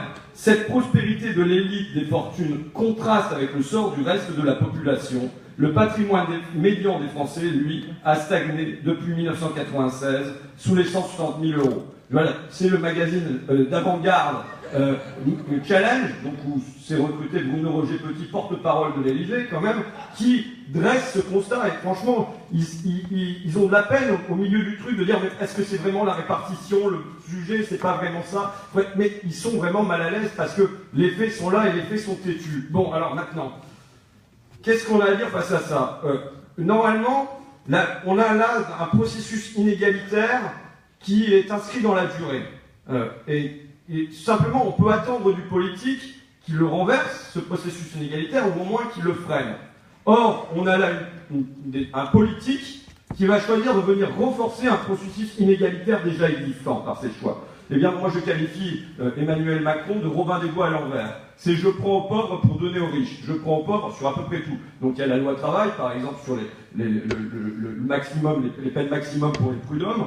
Il y a évidemment la CSG, il y a les APL, il y a les emplois aidés, avec des tas d'économies de bout de chandelle. Et de l'autre côté, qu'est-ce qu'on a? On a, ce qui va être le plus flagrant quand même, je me demande comment ils vont oser passer ça, mais vous savez que ça ose tout, et c'est à ça qu'on les reconnaît. Donc, il va y avoir la suppression de l'impôt sur la fortune pour les actionnaires. Je veux dire, quand dans le même temps, on va les gratter sur les contrats aidés et ainsi de suite, c'est quand même incroyable de se dire qu'ils vont oser faire la suppression de l'impôt sur la fortune pour les actionnaires. Avec franchise, Édouard Philippe s'est exprimé dans le Financial Times, il disait qu'il allait faire des réductions d'impôts pour les riches. Il le disait dans le Financial Times. C'est dommage qu'il ne s'écrit pas avec la même franchise devant les Français qu'il le fait dans le journal de la City. Mais voilà ce qu'il disait. Et de fait, l'Observatoire français des conjonctures économiques annonce que 46% des réductions d'impôts vont aller aux 10% les plus riches. Donc on a là un processus inégalitaire qui est inscrit dans la durée, c'est une guerre des classes, hein, c'est la guerre des classes dont parlait Warren Buffett, je pense que j'étais déjà passé ici pour faire mon numéro, mais une guerre des classes existe, c'est un fait et c'est la mienne, la classe des riches qui mène cette guerre et nous sommes en train de la remporter, c'est ce que déclarait à l'époque la première fortune mondiale Warren Buffett, simplement leur guerre des classes, vous savez, ils arrivent à la mener, quand on aperçoit la force des choses, on n'a pas besoin de la force des mots. Donc, qu'est-ce qu'ils font? Ils peuvent mettre de la bienveillance, ils peuvent mettre de la responsabilité sociale de l'entreprise. Cet après-midi, j'étais avec le gars de Lafarge, là, en arrivant, là, lui, il m'a conduit du train jusqu'ici, qui m'expliquait qu'on disait même plus plan de sauvegarde de l'emploi, maintenant on disait transformation. Vous voyez? Et pareil que le mot réforme, déjà réforme, normalement, dans les années 70, on disait que c'était des contre-réformes. Vous voyez? Maintenant, le mot réforme, il passe plus, donc ils sont en train de chercher quel mot va pouvoir remplacer réforme. Il leur faut des mots doux pour commettre des actes durs. C'est comme ça qu'ils mènent leur guerre des classes. Alors là, je peux citer un camarade qui déclarait, donc puisqu'on a quand même à côté de notre président Macron passé par Rothschild, on a Florence Parly qui est également passée par une autre Rothschild, on a une DRH à la tête du ministère du Travail, un projet de loi de travail portable. La République française est une monarchie financière, l'omnipotence des grandes banques est absolue, elles entraînent dans leur sillage le gouvernement et la presse. Qui déclarait ça, c'était Lénine, il y a un siècle maintenant, en 1916. Mais on croirait qu'il nous parle de Macron. Oui, c'est leur dernier numéro de Fakir qui doit normalement être en vente à la sortie. Et voilà, vous allez rencontrer Lénine à Petrograd, tous les idées s'apprêtant à prendre le palais lunaire et chercher quelques conseils pour savoir comment nous, on pouvait bien faire. Quoi, voilà. Mais je dirais que le problème, c'est que, quelque part, tout ce que je viens de vous raconter, les gens le savent. Vous voyez que les riches s'enrichissent, qui mettent leur pognon dans les paradis fiscaux, qui délocalisent, et je dirais que même, presque, le fait de leur répéter, ça les enfonce encore davantage dans la résignation. On a ce phénomène-là. Je vais mener ma campagne, moi, sur le thème. Mon adversaire, c'est la finance, mais c'est surtout l'indifférence. Et c'est, je pense, de ça dont on est quotidiennement entouré, cette gangue, cette boue à laquelle on doit arracher nos proches pour leur dire, allez, mets-toi en mouvement, agis. Et je pense que c'est ce que nous avons de plus terrible à vivre. Maintenant, je voudrais vous dire que de mon point de vue, ça aussi, ça s'inscrit dans un processus politique. C'est pas quelque chose de naturel. C'est pas quelque chose qui est tombé du ciel. J'aime citer là Samuel Huntington. Vous savez, Huntington, c'est le gars du choc des civilisations, donc un mec bien à droite aux États-Unis. Et en 1975, il travaille pour la commission trilatérale. Donc ça rassemble les élites japonaises, les élites américaines et les élites européennes. Donc il rend un rapport sur la démocratie. Et il a ces phrases. Ce qui est nécessaire est un degré plus grand de modération dans la démocratie. Le bon fonctionnement d'un système politique démocratique requiert habituellement une certaine mesure d'apathie.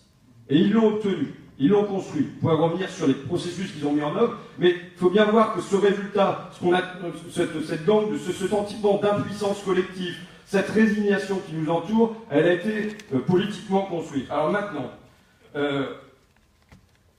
on peut dire, voilà, ça va casser le code du travail, c'est à nouveau la mort et tout ça, mais je crains que c'est pas en utilisant ces mots d'ordre-là qu'on va mobiliser autour de nous. Je pense qu'on a des poches de colère dans le pays. L'allumette, c'est l'espoir. Le truc qu'on a retrouvé, c'est l'espoir. Ce qui fera péter le truc, c'est l'espoir. C'est pas davantage de colère, davantage de misère, davantage de tout ça. Ce qui fera la différence, c'est l'espoir. Alors, retrouver les chemins de l'espérance, c'est un vaste projet. Moi, je peux vous dire, je pense que le principal acquis, par exemple, de ma campagne dans ma circonscription, c'était de démontrer qu'on pouvait gagner. Après, qu'importe à la limite ce qu'on en fait, mais nous pouvons gagner. Et déjà ça, c'est une surprise pour des gens de gauche, vous voyez. Donc voilà, nous pouvons gagner. Quand on s'en donne les moyens, en effet, quand on construit l'unité, quand on a un plan d'action, quand on a tout ça, quand on arrive à mobiliser les gens, on peut gagner. Je pense que c'est quelque chose qu'on arrive à se remettre dans des têtes qui sont un peu marquées par, oui, la résignation, quoi. Alors, tout à l'heure, je ne sais plus, je crois que c'était toi, Manuel Lépine, qui parlait du projet complet. Moi je ne suis pas le champion du projet complet. Je sais que dans nos prises de parole à l'Assemblée nationale, et je pense que c'est la même chose pour Jean-Paul, on essaye de le peindre par petites touches. Alors je pourrais vous dire tous les trucs sur lesquels on s'est opposé. Je préfère vous dire les quelques petites fenêtres qu'on a donné à ouvrir sur autre chose qui est possible. Les amendements qu'on a déposés et qui ont été quand même rejetés rapidement. Moi, j'ai proposé, donc on a proposé, c'est moi qui l'ai porté, que les salariés, mais aussi les habitants, les élus, les consommateurs, puissent entrer au CA des grandes entreprises. Amendement rejeté. J'ai proposé la protection des lanceurs d'alerte. Amendement rejeté. J'ai proposé la parité des employeurs et des salariés dans les tribunaux de commerce. Oui, voilà. Amendement rejeté. J'ai proposé la parité sociale, c'est-à-dire qu'on aille vers une assemblée nationale où les ouvriers employés soient bien davantage représentés. Amendement rejeté. J'ai proposé la fin de la concentration des médias. Amendement rejeté. Mais ceci dit, en même temps on sait bien, je veux dire, on n'est pas, mais on le fait en se disant qu'on pose des pierres, on ouvre des petites fenêtres. Oui, il y a autre chose qui est possible. Si on veut proposer à notre monde faire une révolution, c'est pas dans le sens d'En Marche, c'est autre chose, et le montrer là constamment. Alors maintenant, je pense que ceci rendre l'espoir, c'est dans la rue que ça se passe, c'est une chanson de Jolie Mob, mais c'est vraiment dans la rue que ça se passe. Moi, on me dit politique, mais vous savez, je considère que je suis toujours un rôle d'animateur de rue, que je fais depuis l'Assemblée nationale, mais c'est remettre de l'espoir dans le cœur des gens, en ayant des manières de faire un petit peu différentes. Moi, je suis ici ce soir, j'étais à la fête de l'Humain dimanche, mais samedi, je serai à Paris, à la marche des Insoumis, et je pense qu'il y a des moments comme ça où on peut y aller, même si c'est pas notre chef. Moi, je suis à la CGT, mais même si c'est pas notre chef qui donne des ordres, je pense qu'il y a moyen de se rassembler et de peser. Donc voilà. Je le disais tout à l'heure, j'aime bien citer Kropotkin là sur l'allumette, c'est l'espoir. Kropotkin disait, vous voyez, je suis pluraliste. Hein. Donc Kropotkin disait, certes, c'est la colère qui fait les émeutes, mais c'est l'espoir qui fait les révolutions. Et c'est vraiment ça qu'il nous faut retrouver si on veut qu'à la fin, c'est nous qu'on va gagner. Je vous remercie.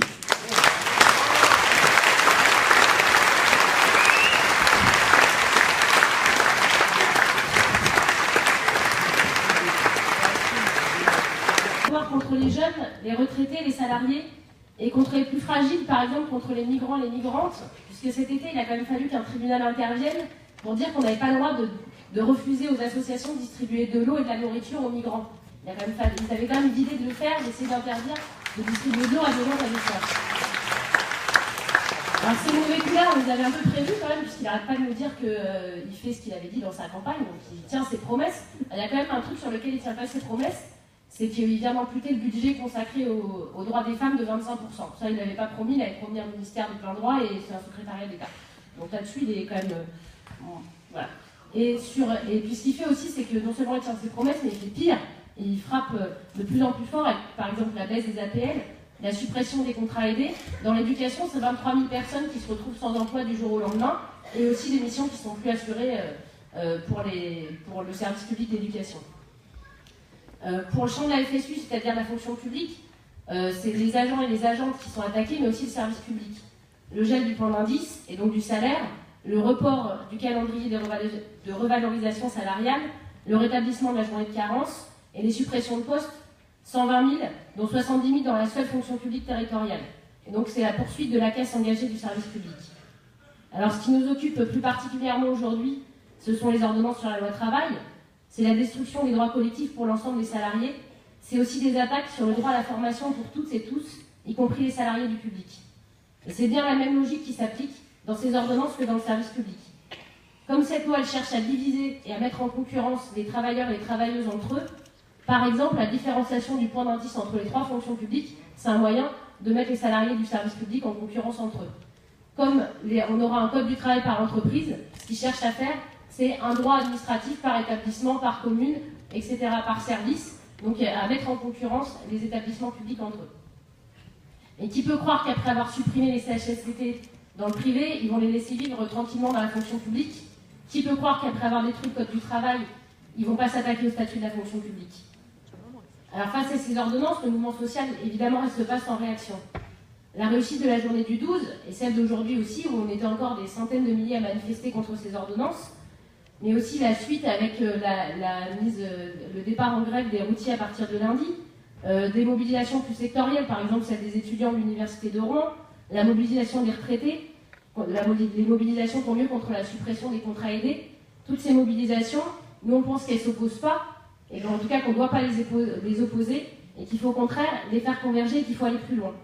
Ce qu'on doit construire aujourd'hui, c'est la convergence des luttes, salariés du public, salariés du privé, dans la jeunesse, avec les retraités, les privés d'emploi. Personne ne pourra gagner tout seul. Et c'est dans cette optique que nous, on voit la journée de mobilisation dans la fonction publique du 10 octobre. Au-delà de la défense du droit des salariés de défendre leurs conditions de travail, de salaire et d'emploi, c'est aussi tout un projet de société qu'on porte en défendant les services publics. Alors le plan d'action, effectivement, le plan d'action, on n'a pas, donc c'est à nous de le construire et ce sera à nous de l'imposer, un plan d'action pour construire un mouvement tous et toutes ensemble pour la défense du Code du travail, de la protection sociale et des services publics. Parce que la protection sociale, le Code du travail et les services publics, ils sont à nous, on s'est battu pour les gagner, on se battra pour les garder.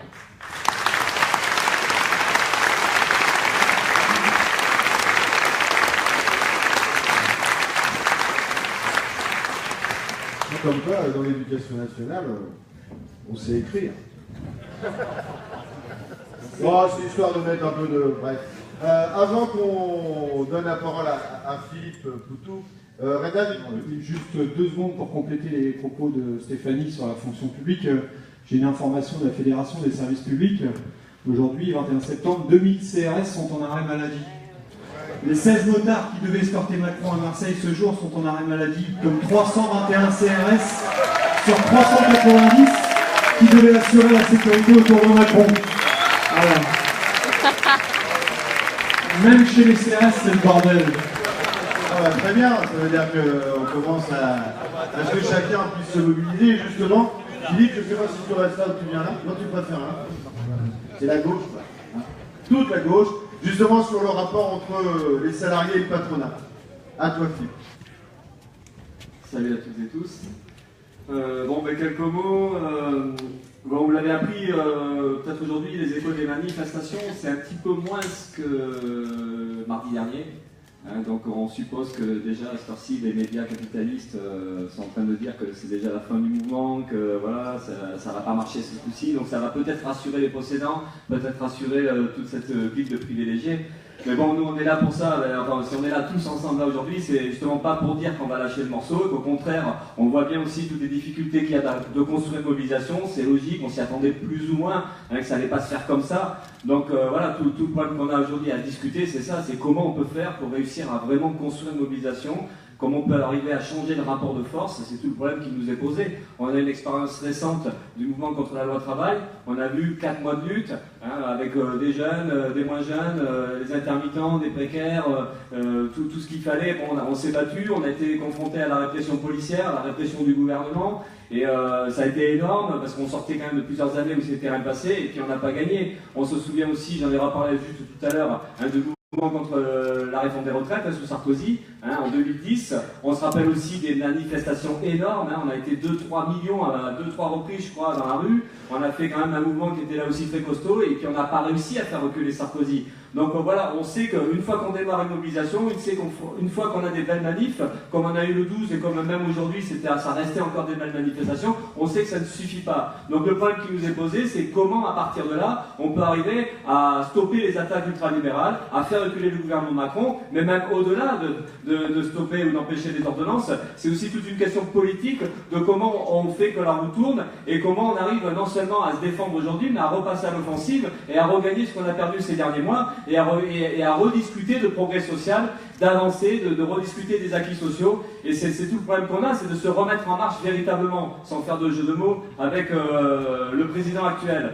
Donc c'est pour ça qu'il faut qu'on arrive à discuter franchement de comment on met en place la stratégie pour la lutte et comment au bout du compte on essaie de gagner. Et c'est vrai que c'est pour ça, tout à l'heure j'en ai parlé, je ne vais pas le redétailler maintenant, mais c'est vrai qu'on a un souci avec les stratégies des directions syndicales, on a un souci y compris du côté de France Insoumise et de Mélenchon, à pondre des dates sans faire le lien avec les autres et finalement à créer des débats entre nous, des disputes qui sont logiques parce que finalement ça correspond à un problème qu'on a aujourd'hui, c'est que pour être fort il faut être uni et pour être uni il faut discuter clairement de comment on reprend la rue, comment on change de rapport de force, comment nous, notre camp social, le camp des opprimés, des exploités, des salariés, de ceux qui ont un boulot, de ceux qui n'en ont plus, des anciens ou des jeunes, voilà, c'est notre camp social, comment il peut reprendre de la force, et sa force à lui, c'est le nombre, mais aussi c'est aussi le rôle qu'il joue dans l'économie, et le rôle qu'on a dans l'économie, c'est celui de produire les richesses, et donc forcément, le moyen de pression qu'on a, le moyen politique qu'on a pour changer la donne, c'est la grève générale. Alors une fois qu'on a dit ces mots, il y en a qui aiment bien ce mot-là, d'autres qui l'aiment moins, mais bon, après c'est comment on construit tout ça. Mais c'est vrai que c'est des trucs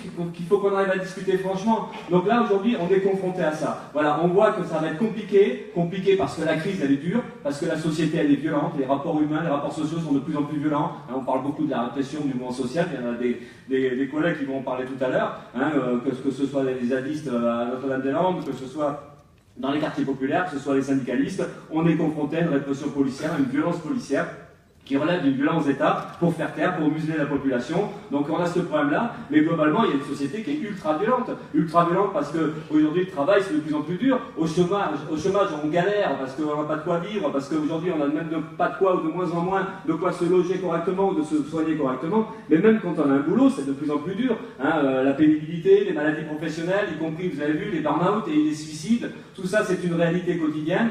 C'est la surexploitation capitaliste aujourd'hui, donc c'est ça la violence de la société. Et puis aussi la violence de la société, c'est les inégalités sociales qui se renforcent, c'est les discriminations, c'est le racisme qui monte.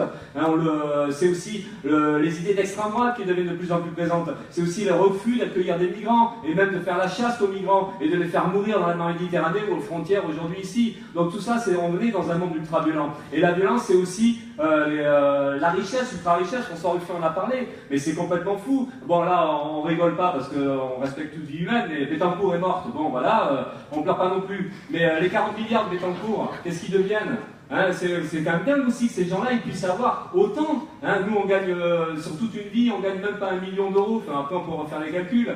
Mais voilà, des gens ont 40 milliards d'euros comme ça entre leurs mains. Et donc c'est aussi ça relève d'une violence de la société, de cette capacité de cette classe sociale-là de s'enrichir sur le dos des autres, sur la mort des autres, sur la dégradation de la santé de millions de gens, et puis en même temps de justifier des reculs sociaux, de justifier des attaques. Et tout ça, ça révèle aussi ce monde-là ultra violent. Donc voilà, on est là-dedans et c'est ça qui fait que c'est difficile de relever la tête. Et on le voit bien, les collègues autour, on voit bien quand on discute comment on peut se défendre, comment on peut arriver à retrouver de la confiance en nous-mêmes, de la dignité et de la confiance. Mais c'est tout le problème qu'on a aujourd'hui. Donc c'est pour ça qu'il faut qu'on discute de la société, de ce qui se passe, de discuter de comment on peut recréer du lien, recoordonner et s'appuyer sur les batailles qu'il y a. Parce que moi je parle François aussi en parlait, de la résignation. C'est vrai qu'on voit bien la résignation des gens qui baissent la tête, la difficulté qu'il y a à se battre.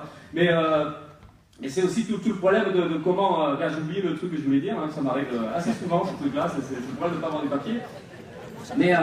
Mais c'est donc la question de la confiance en soi, c'est qu'on se rend bien compte que pour se battre aujourd'hui, parce que se battre, il y en a plein qui auraient envie de se battre en fait. Il y en a plein parce qu'en fait, des raisons de se révolter, comme je disais, c'est infini, le monde est dégueulasse, il y a l'envie de dire merde, il y a l'envie de gueuler, il y a l'envie de protester, et sauf qu'on ne le fait pas collectivement, parce qu'on ne s'en sent pas la force, parce qu'on ne s'en sent même des fois pas la légitimité, tellement la propagande ultralibérale, tellement les discours méprisants, arrogants, des Macron, mais pas que des Macron, du MEDEF et de plein de gens aujourd'hui, ont tendance plutôt à nous écraser. Donc on voit bien qu'il faut qu'on arrive à se libérer de ça, de ça. Donc c'est pour ça que c'est une discussion politique qu'il faut qu'on arrive à avoir, de comment ça peut changer, et le problème aussi, donc de reprendre confiance pour oser défendre nos propres intérêts collectivement, et en même temps d'oser défendre des idées plus radicales.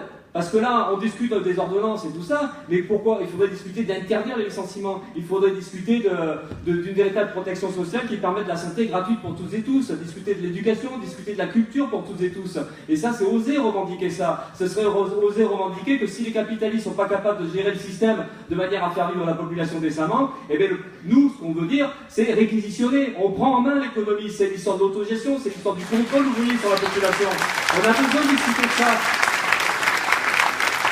Alors comment on ose remettre ça en avant? Parce que c'est vrai que même des fois, même les 32 heures, on n'ose même pas en parler tellement on nous explique que les 35 heures c'est dépassé. Vous avez, il y a plein de gens qui passent à la télé, même un soir de manifestation, qui sait qui parle à la télé? Ce sont des experts qui vont expliquer que tout ça c'est bien dépassé. Et comme disait je ne sais plus qui, c'est vrai que les réformes ils n'osent plus dire ça, ils appellent ça moderniser. Vous avez vu, Donc on est là-dedans. Donc on a besoin de discuter ça.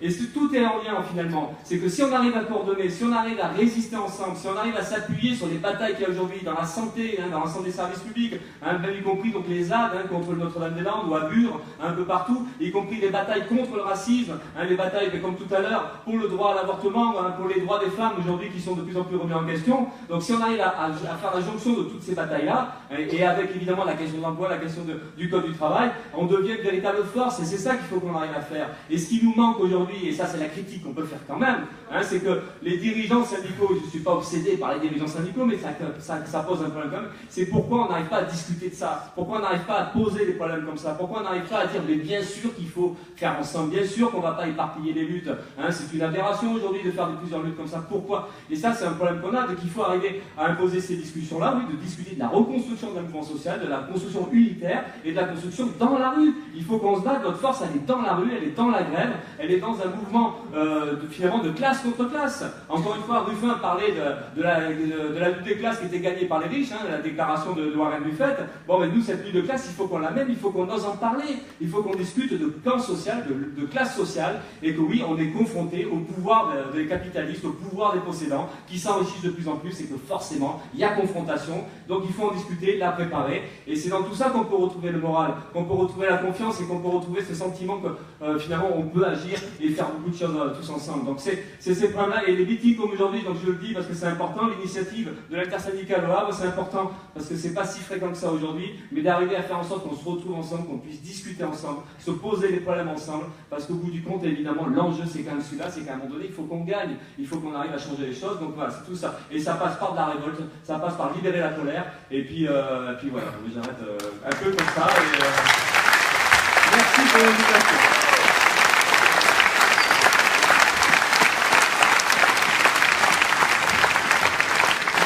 Merci Philippe. On va continuer. 2 minutes. Alors bonsoir. Moi, hier soir, je mangeais avec un copain. Un copain plutôt au LPA, maintenant il est au sein insoumis. Peu importe, moi je suis nulle part. Je suis à gauche, je ne vais pas inscrire dans la partie. Mais on s'est dit hier, et on avait raison, c'est qu'En Marche, avant les élections, c'était très peu connu, à Limoges, le ministre de Limoges, le copain, dans un café, ils se réunissaient En Marche.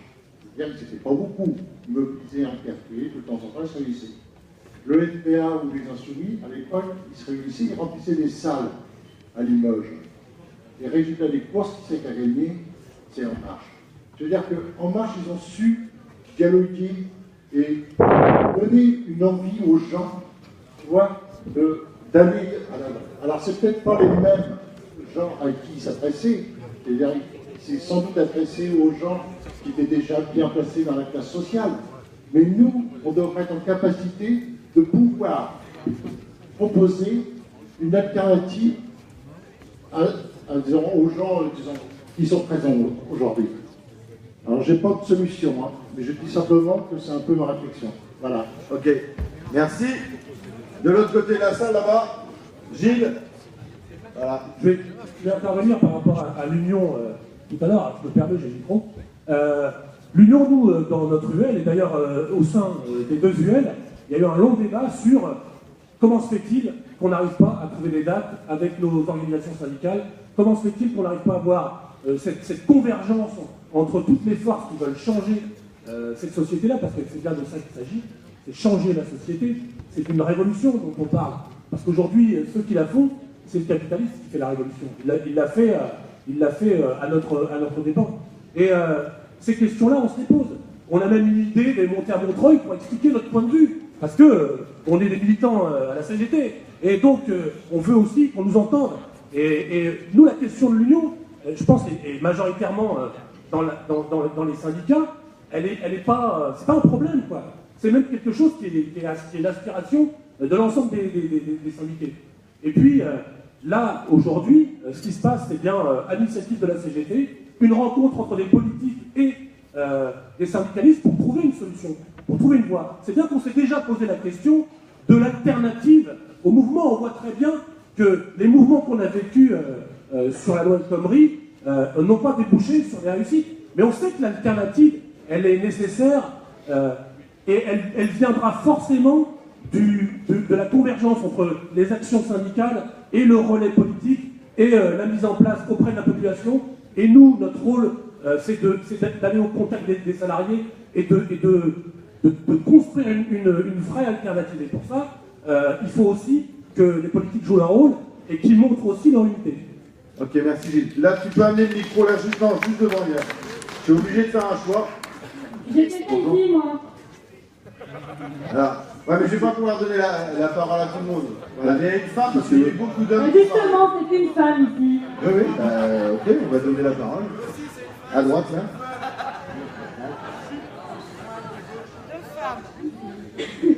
Allez où? Vas-y, parle. Ah, pardon. Moi, je suis juste une citoyenne en colère. Et je pense qu'au-delà de l'union, effectivement, et d'un projet commun à mettre en avant, il y a aussi peut-être une nouvelle façon de communiquer, à réfléchir et à travailler pour essayer de faire bouger ces citoyens qui se reconnaissent pas forcément ou qui ont des préventions, qu'on les comprenne pas, par rapport aux étiquettes. Faut réussir à les faire bouger. Si on veut vraiment que ça avance, faut que ça prenne de l'ampleur, il faut dépasser simplement le politique et le syndical. Il faut réussir à mobiliser d'autres citoyens qui ne se reconnaissent pas forcément dans les étiquettes. Donc est-ce que ça passe pas par une nouvelle communication, une nouvelle façon aussi de présenter les choses? Ok, merci. Non, on ne peut plus donner. Sinon, là, on voit bien, il y a le mouvement, il y a l'horaire qui avance, etc. Pour que les intervenants qui sont venus, qui sont déplacés, puissent intervenir devant la salle, parce qu'on a réussi quand même à mobiliser, ça serait quand même bien qu'il y ait encore une femme, parce qu'elle l'a demandé et qu'il y a eu 3 hommes avant. Mais 2 minutes. Gilles, le micro là, s'il te plaît. Pour un territorial, c'est pas facile. Non, je déconne, ça va. Pour moi qui suis privé d'emploi, voilà. Alors c'est Sylvie, je suis comme la dame, salariée, maman de 2 enfants, je suis là. Moi, tout ce qui est politique, syndicat, je suis de gauche évidemment, mais par contre, je suis là en tant que humaine, et pour mes enfants, quoi, et pour tout le monde. Et moi, concrètement, je fais des manifs, j'ai l'impression que ça sert à rien. Que c'est toujours les mêmes personnes qu'on voit, mais qu'on n'arrive pas à mobiliser les gens en AVS qui n'ont plus de contrat, les mamans d'handicapés qui se retrouvent avec des enfants chez eux, les infirmières qui galèrent, les routiers qui se retrouvent en concurrence avec des pays de l'Est, une société colombienne qui a connu un PSE que les gens oublient. Comment, concrètement, on peut mobiliser l'homme en général? Et comment vous, en tant que politiciens et syndicaux, comment vous ne pouvez pas vous réunir, bloquer une date et faire une journée sans étiquette, quoi. On bouge pour le monde, quoi, pour la France, et non pas pour la CGT, pour l'UNEF, pour la Solidaire, quelque chose qui soit, je sais pas, un groupement humain pour qu'on se batte tous pour la même chose, quoi, parce qu'on a peur pour le futur.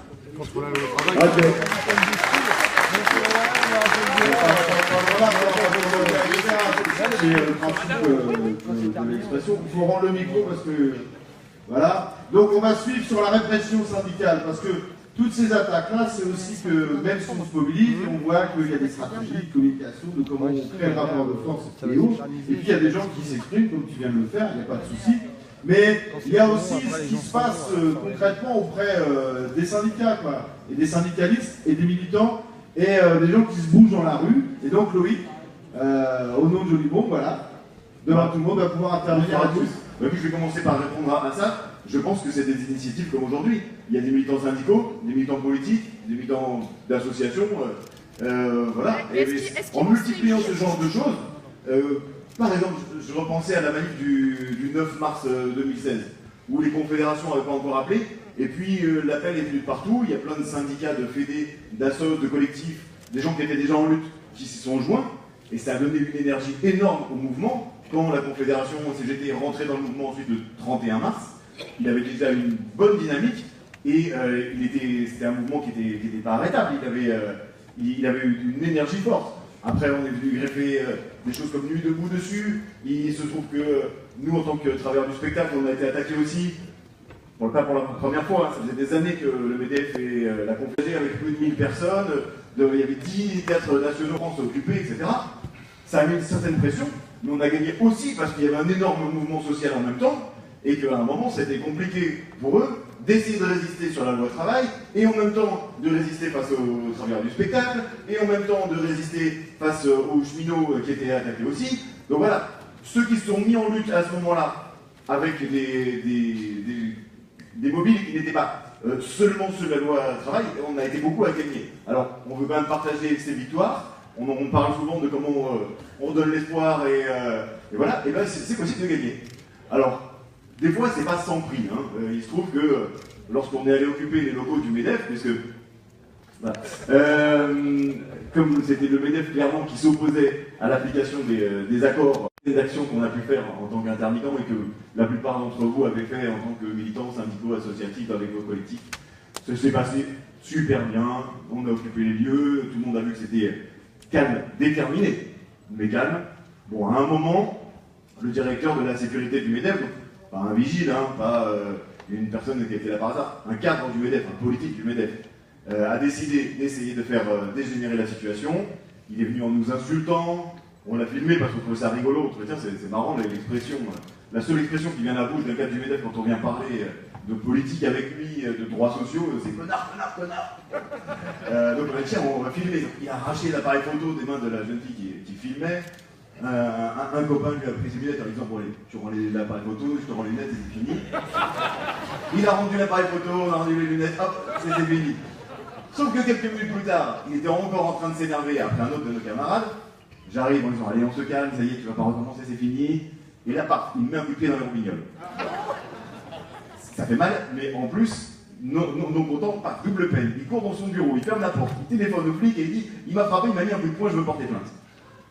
Donc je me retrouve en garde à vue, etc. Et ça fait 1 an et demi que mon procès est reporté et il va avoir lieu là maintenant le 30 novembre. Alors c'est vraiment pas une histoire très importante, parce que des cadres de répression, au Havre en premier et puis dans toute la France, on en a connu des bien plus lourds que ça. Mais il se trouve que, pour moi c'est agaçant de me retrouver accusé de choses que j'ai pas faites. Mais par contre, il y a au moins un côté agréable, c'est qu'en face de nous, c'est le MEDEF. Donc on a vraiment un adversaire qui sont les mêmes qui nous emmerdent à longueur d'année à coups, alors là à coups de violence physique, à coups de mensonges, des petites violences morales éventuellement, mais toute l'année ils nous font des violences sociales en pagaille, à travers leurs attaques contre les chômeurs, leurs attaques contre les intermittents, leurs attaques contre les retraités, contre l'ensemble des travailleurs, parce que derrière les lois travail, qu'elles soient une ou XXL, etc., on sait bien qu'il y a le MEDEF. Donc, eux, ils sont responsables à longueur d'année de violences sociales, donc au moins là, ça nous permet de les avoir face à nous et de dire voilà, on va pointer ce que fait le MEDEF, ce dont il est responsable, parce que c'est lui qui fout la merde en France et leurs camarades aussi dans d'autres pays. Il y avait un slogan qui nous venait tout à l'heure, c'était, je le relis, contre les capitalistes radicalisés du MEDEF et du gouvernement, il y a l'état d'urgence sociale. Parce que l'état d'urgence sécuritaire, ils nous l'ont servi depuis 2 ans pour attaquer tout le monde. Ils ont commencé, on s'en souvient, par faire des perquisitions dans les quartiers populaires, là où ils avaient envie de descendre, sans que ça ait rien à voir avec leur soi-disant prétexte terroriste. Ils ont continué avec des contrôles d'identité de partout. Ils ont continué avec les manifestants qu'ils ont nassés, qu'ils ont frappés, qu'ils ont gazés. Certains même ont été gravement blessés, jusqu'à Rémi qui a perdu la vie. Ensuite, on a vu aussi que cet état d'urgence créait un climat qui permettait une répression dans les entreprises. On se souvient, hein, la manière dont a été montée en épingle l'affaire d'Air France, la journée du textile, comme ils disent.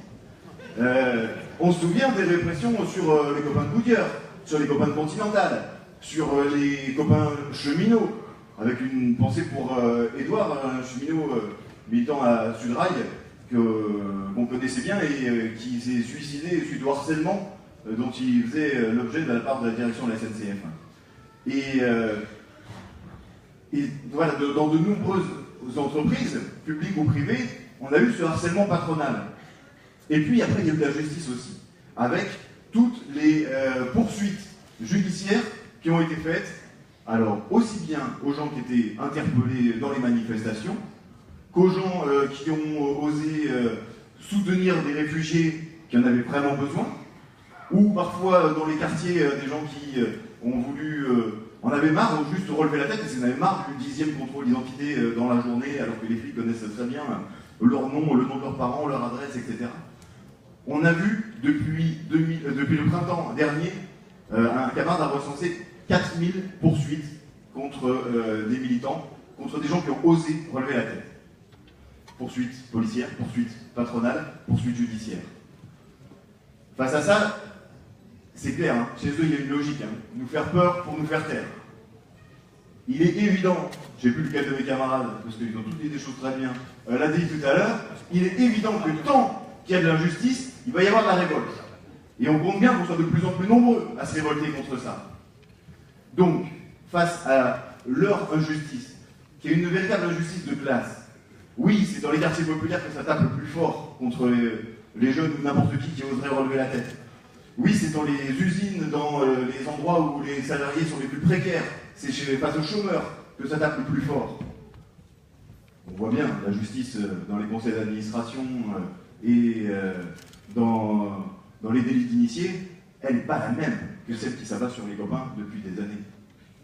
Donc, face à ça, puisqu'il y a une attaque de classe, puisque eux se sentent légitimes, en tant que policiers, en tant que juges ou procureurs, en tant que patrons, pour nous harceler, il va falloir que nous, on se sente aussi tout à fait légitimes pour lutter partout, pour être solidaires de tous les copains, de toutes les copines qui ont des poursuites, mais aussi pour se retrouver dans les mobilisations. Hein. On en parlait tout à l'heure, il n'y a pas de date refixée par les confédérations sur la loi travail, mais il y a des mobilisations qui arrivent. Il y a celle du 23 à Paris, et puis il y a aussi les mobilisations qui sont indispensables sur la suppression des contrats aidés. Il y a les mobilisations qui vont être indispensables sur les attaques faites aux chômeurs qui se profitent, sur les attaques sur le SMIC, bref, sur les attaques sur les services publics évidemment. Bref, face à tout ça, nous, on est parfaitement légitimes pour se sentir ensemble, même si je ne suis pas salarié du service public, même si je ne suis pas au SMIC, même si je ne suis pas chômeur, sachant que je me sens un peu dans tout ça, mais même si ce n'est pas directement mon cas, même si je ne suis pas dans un quartier populaire, toutes ces batailles-là, c'est les nôtres. Parce qu'on a une attaque d'ensemble, elle prend plein de formes, mais il va bien falloir qu'on fasse une réponse d'ensemble. Alors, deux formes, en se défendant les uns les autres à chaque fois qu'il le faut, et on en a bien besoin. Je vous donnerai bien quelques dates de procès là, dans les temps qui viennent, parce qu'on m'a demandé d'intervenir sur la répression syndicale, j'ai regardé autour de moi, j'ai posé 3 questions. Paf, on m'a dit tout de suite, bah ouais, les copains, il y a debout qui filme les policiers pendant les manifs, parce que ça lui permet de démontrer aussi quels sont les comportements policiers, ce qu'on appelle le maintien de l'ordre, qui est la véritable création du désordre. Il filme ça. Il en est à son 4e procès. Là, il repasse en procès encore. À chaque fois, il prend soit des relax, parce que manifestement, il n'a rien fait, soit il se prend ce qu'ils appellent des condamnations symboliques. Ah, bah, il a pris 4 mois avec sursis. C'est pas grave, on n'est pas sûr qu'il ait fait quelque chose. Mais non seulement il n'a rien fait, et ensuite, 4 mois avec sursis, c'est grave. D'autant plus que comme il est arrêté maintenant très souvent dans les mobilisations, eh ben, le sursis, vous avez commencé la 2e fois, c'est plus du sursis, c'est du ferme. Donc, lui, il passe en procès le 20 octobre à Paris. Il y a les syndicalistes de PSA qui sont poursuivis, les 9 qui passent le 16 octobre à Versailles pour une soi-disant séquestration d'un patron avec qui ils ont discuté pendant un quart d'heure. Il y a Martin, un gars de Saint-Étienne, la CGT privée d'emploi et précaire de Saint-Étienne. En 1 minute, il a blessé 7 policiers. Le champion. Hop, pareil. Si c'était vrai, mais évidemment. Mais voilà, évidemment, et là encore, 4 mois avec sursis. Et puis voilà, mon procès le 30 novembre. Bref, des occasions de se mobiliser pour les copains, j'imagine que vous en connaissez d'autres. N'hésitez pas à les faire savoir, n'hésitez pas à les soutenir. Après, je vous dis, en tant que poursuivi moi-même, c'est très très important. Les moments de solidarité, les moments de témoignage financier, humain, de soutien politique. Mais le plus important, si vraiment on veut se sentir soutenu, si on veut avoir des chances de gagner face à la répression, c'est de sentir un mouvement social très fort dans lequel on est tous ensemble et on est très très déterminés.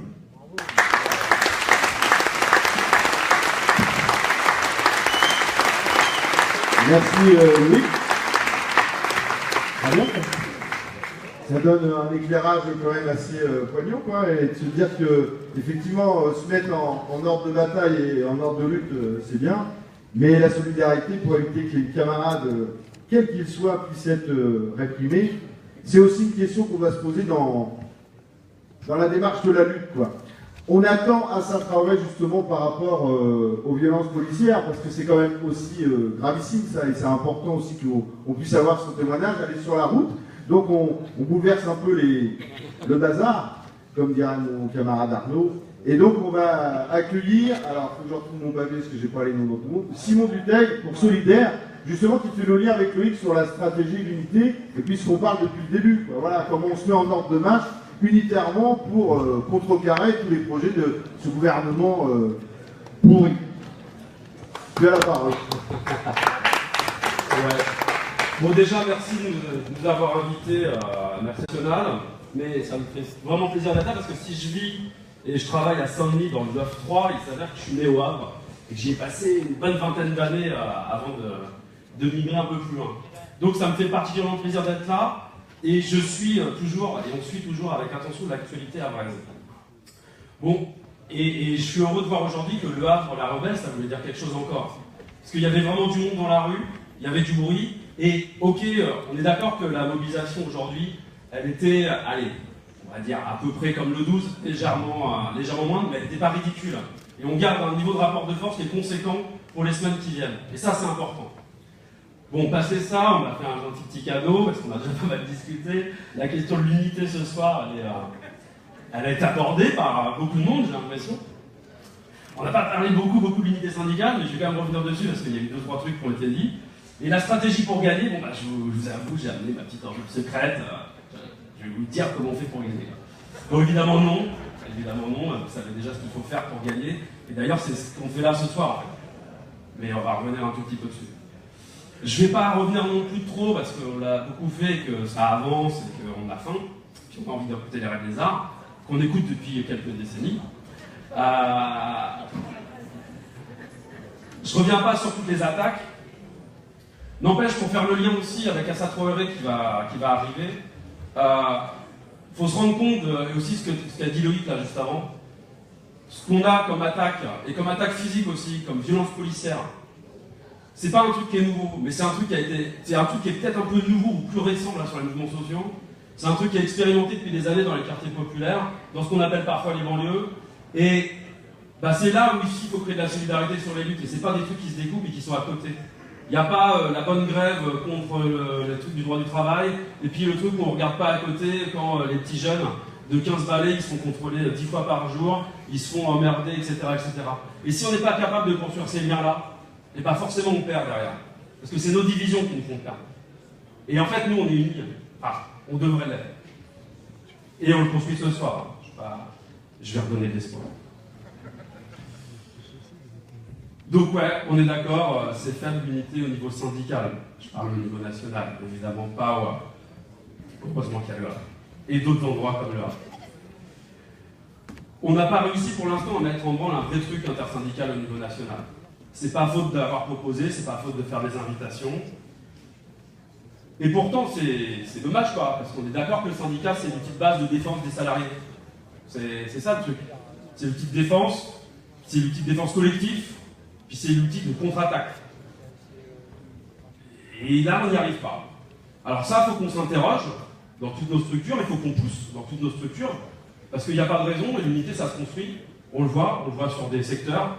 Il y a des secteurs où c'était bien plus large que ce qui a existé, c'est-à-dire des appels de la CGT. Et c'est dommage qu'on n'ait pas réussi à construire des intersyndicales pour ça, mais ça a été comme ça. Il y a eu Solidaire et la FSU qui ont rejoint l'appel, et l'UNEF qui ont rejoint les appels à chaque fois sur le 12 et sur le 21, avec plus ou moins d'entrain suivant les secteurs. Ok, bah, on va pas s'arrêter à ça en fait. Là, on construit, on avance. Il y a des dates qui arrivent dans les jours qui viennent. Et c'est dommage, d'accord, c'est dommage. Vraiment d'accord, qu'on ne soit pas sur une seule journée. Mais c'est pas sur une journée qu'on va gagner. La question en ce moment, c'est comment on arrive, tous et toutes, avec nos petits intérêts, avec là où on travaille, avec ce qu'on connaît, ce qu'on vit, bah, à se mettre en branle, puis à se rendre compte qu'à côté, bah là, ouais, il y a le code du travail, bah ouais, il y a les routiers qui attaquent un peu différemment le 25. Et puis le 28, bah, il y a les retraités qui manifestent parce que la hausse de la CSG, ça va les concerner énormément, puis il n'y a pas que la hausse de la CSG. Puis le 28, ça a été dit tout à l'heure, par ailleurs, il y a aussi une mobilisation qui est une mobilisation sociale pour le droit à l'avortement, et ça, faut pas l'oublier. Pour moi, ça fait partie, et pour nous, à Solidaire, ça fait partie de l'agenda social. Et puis après, il y aura le 10. Ça commence à être chiant, quoi. On accumule des dates, on voit pas trop où on va. Là, on était le 21, on parle du 10 octobre. Puis après, on nous dira, ouais, il y a les vacances scolaires. Donc bon, bah, il y a les vacances scolaires, on va faire avant, faire après, on attend un petit peu, si on en croit les syndicats de l'éducation. Bah, on va pas se bloquer là-dessus. Là, maintenant, c'est comment nous tous. Là, je parle d'abord aux camarades syndicalistes, mais pas seulement, quoi. Parce qu'on n'est pas assez. On n'est pas assez à être syndiqués aujourd'hui. Et quelle que soit la structure, on n'est pas là pour défendre une boutique. C'est peut-être ça le problème d'ailleurs, en ce moment. C'est qu'il y en a trop qui pensent d'abord boutique, qui se disent bon bah on va pas faire ce truc en intersyndical parce que bah il y a les élections dans 1 an. Alors c'est pas les élections présidentielles, mais c'est les autres. Non mais ça n'empêche que on a pu entendre ce genre de choses ces derniers temps. Ah puis on va pas faire une intersyndicale parce qu'on sait jamais, il y a peut-être FO qui va finir par appeler. Ou peut-être la CFDT ou des trucs comme ça. Par ailleurs, c'est pas sur la FO que je dis ça, peut-être sur d'autres structures. Enfin, il y a des choses qui s'appellent syndicats aujourd'hui, qui sont en train de négocier juste au niveau national la longueur des chaînes par lesquelles on peut être tenu par le cou, et que ces trucs-là, ça ne mérite pas d'être appelé syndicat. Faut être clair.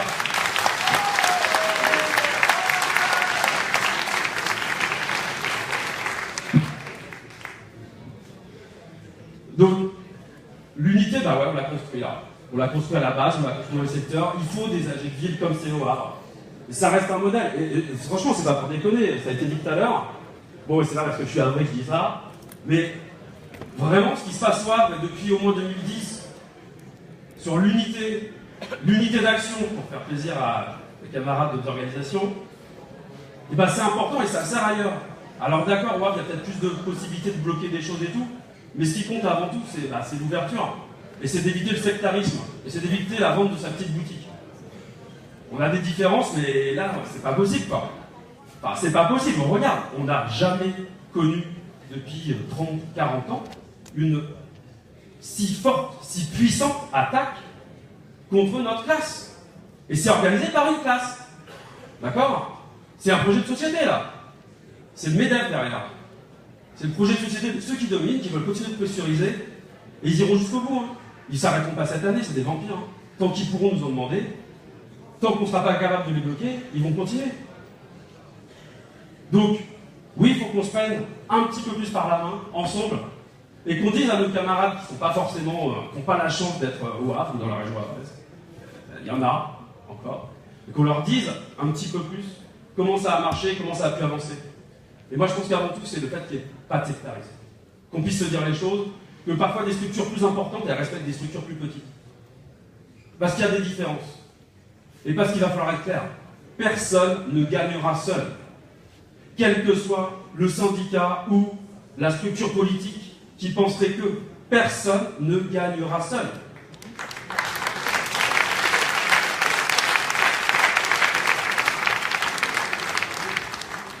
Donc, bon bah, comment on fait pour gagner? Non mais, alors parfois c'est bête pour revenir un peu au b.a.-ba, quoi. Puis ça a été dit à plusieurs reprises. Hein.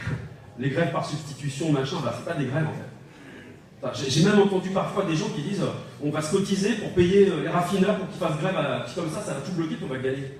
C'est de la connerie quoi. Parce que le blocage, oui le blocage de l'économie c'est notre arme, ça s'organise, mais le blocage, c'est d'abord qu'on arrête de bosser, qu'on prenne le temps. Qu'on prenne le temps d'aller convaincre les collègues qui ne sont pas encore convaincus, qu'on peur, qu'on pas l'espoir. Et puis qu'on avance. Non mais qu'on avance par la grève. Parce que c'est avec la grève qu'on peut avancer. Et c'est quand la grève elle se généralise, que là on a le rapport de force, et qu'on peut organiser des blocages qui vont au-delà et des blocages de l'économie. Et c'est que comme ça qu'on les mettra à genoux. C'est pas autrement. C'est en construisant la grève et en construisant la convergence entre les différents secteurs. Alors c'est sûr, c'est super chiant. Là, en ce moment, et je suis le premier à être vraiment énervé par ça, de voir qu'on n'arrive pas encore à avoir la dynamique. Tout le monde n'est pas au même niveau, on n'y arrive pas tout de suite comme ça. Bah, ça se joue là dans les semaines qui viennent. Et puis même si c'est pas dans les semaines qui viennent, je suis pas défaitiste en disant ça, parce que parfois il y a des défaites, et ça nous permet quand même de rebondir derrière. Parce qu'ils vont pas gagner tout le temps, parce qu'ils vont pas nous pressuriser tout le temps, parce que c'est pas possible en fait. Il n'y a pas une fin en soi, l'histoire elle n'est pas finie. Hein. On le voit, la lutte des classes elle existe, et elle continue. Donc peut-être qu'ils nous éclatent la gueule, peut-être que là on va réussir à répondre collectivement, et je l'espère. Mais bon, c'est pas gagné pour eux. Donc c'est bon, la lutte elle continue, à la fin on va gagner, et c'est tous et tout ensemble qu'on va gagner.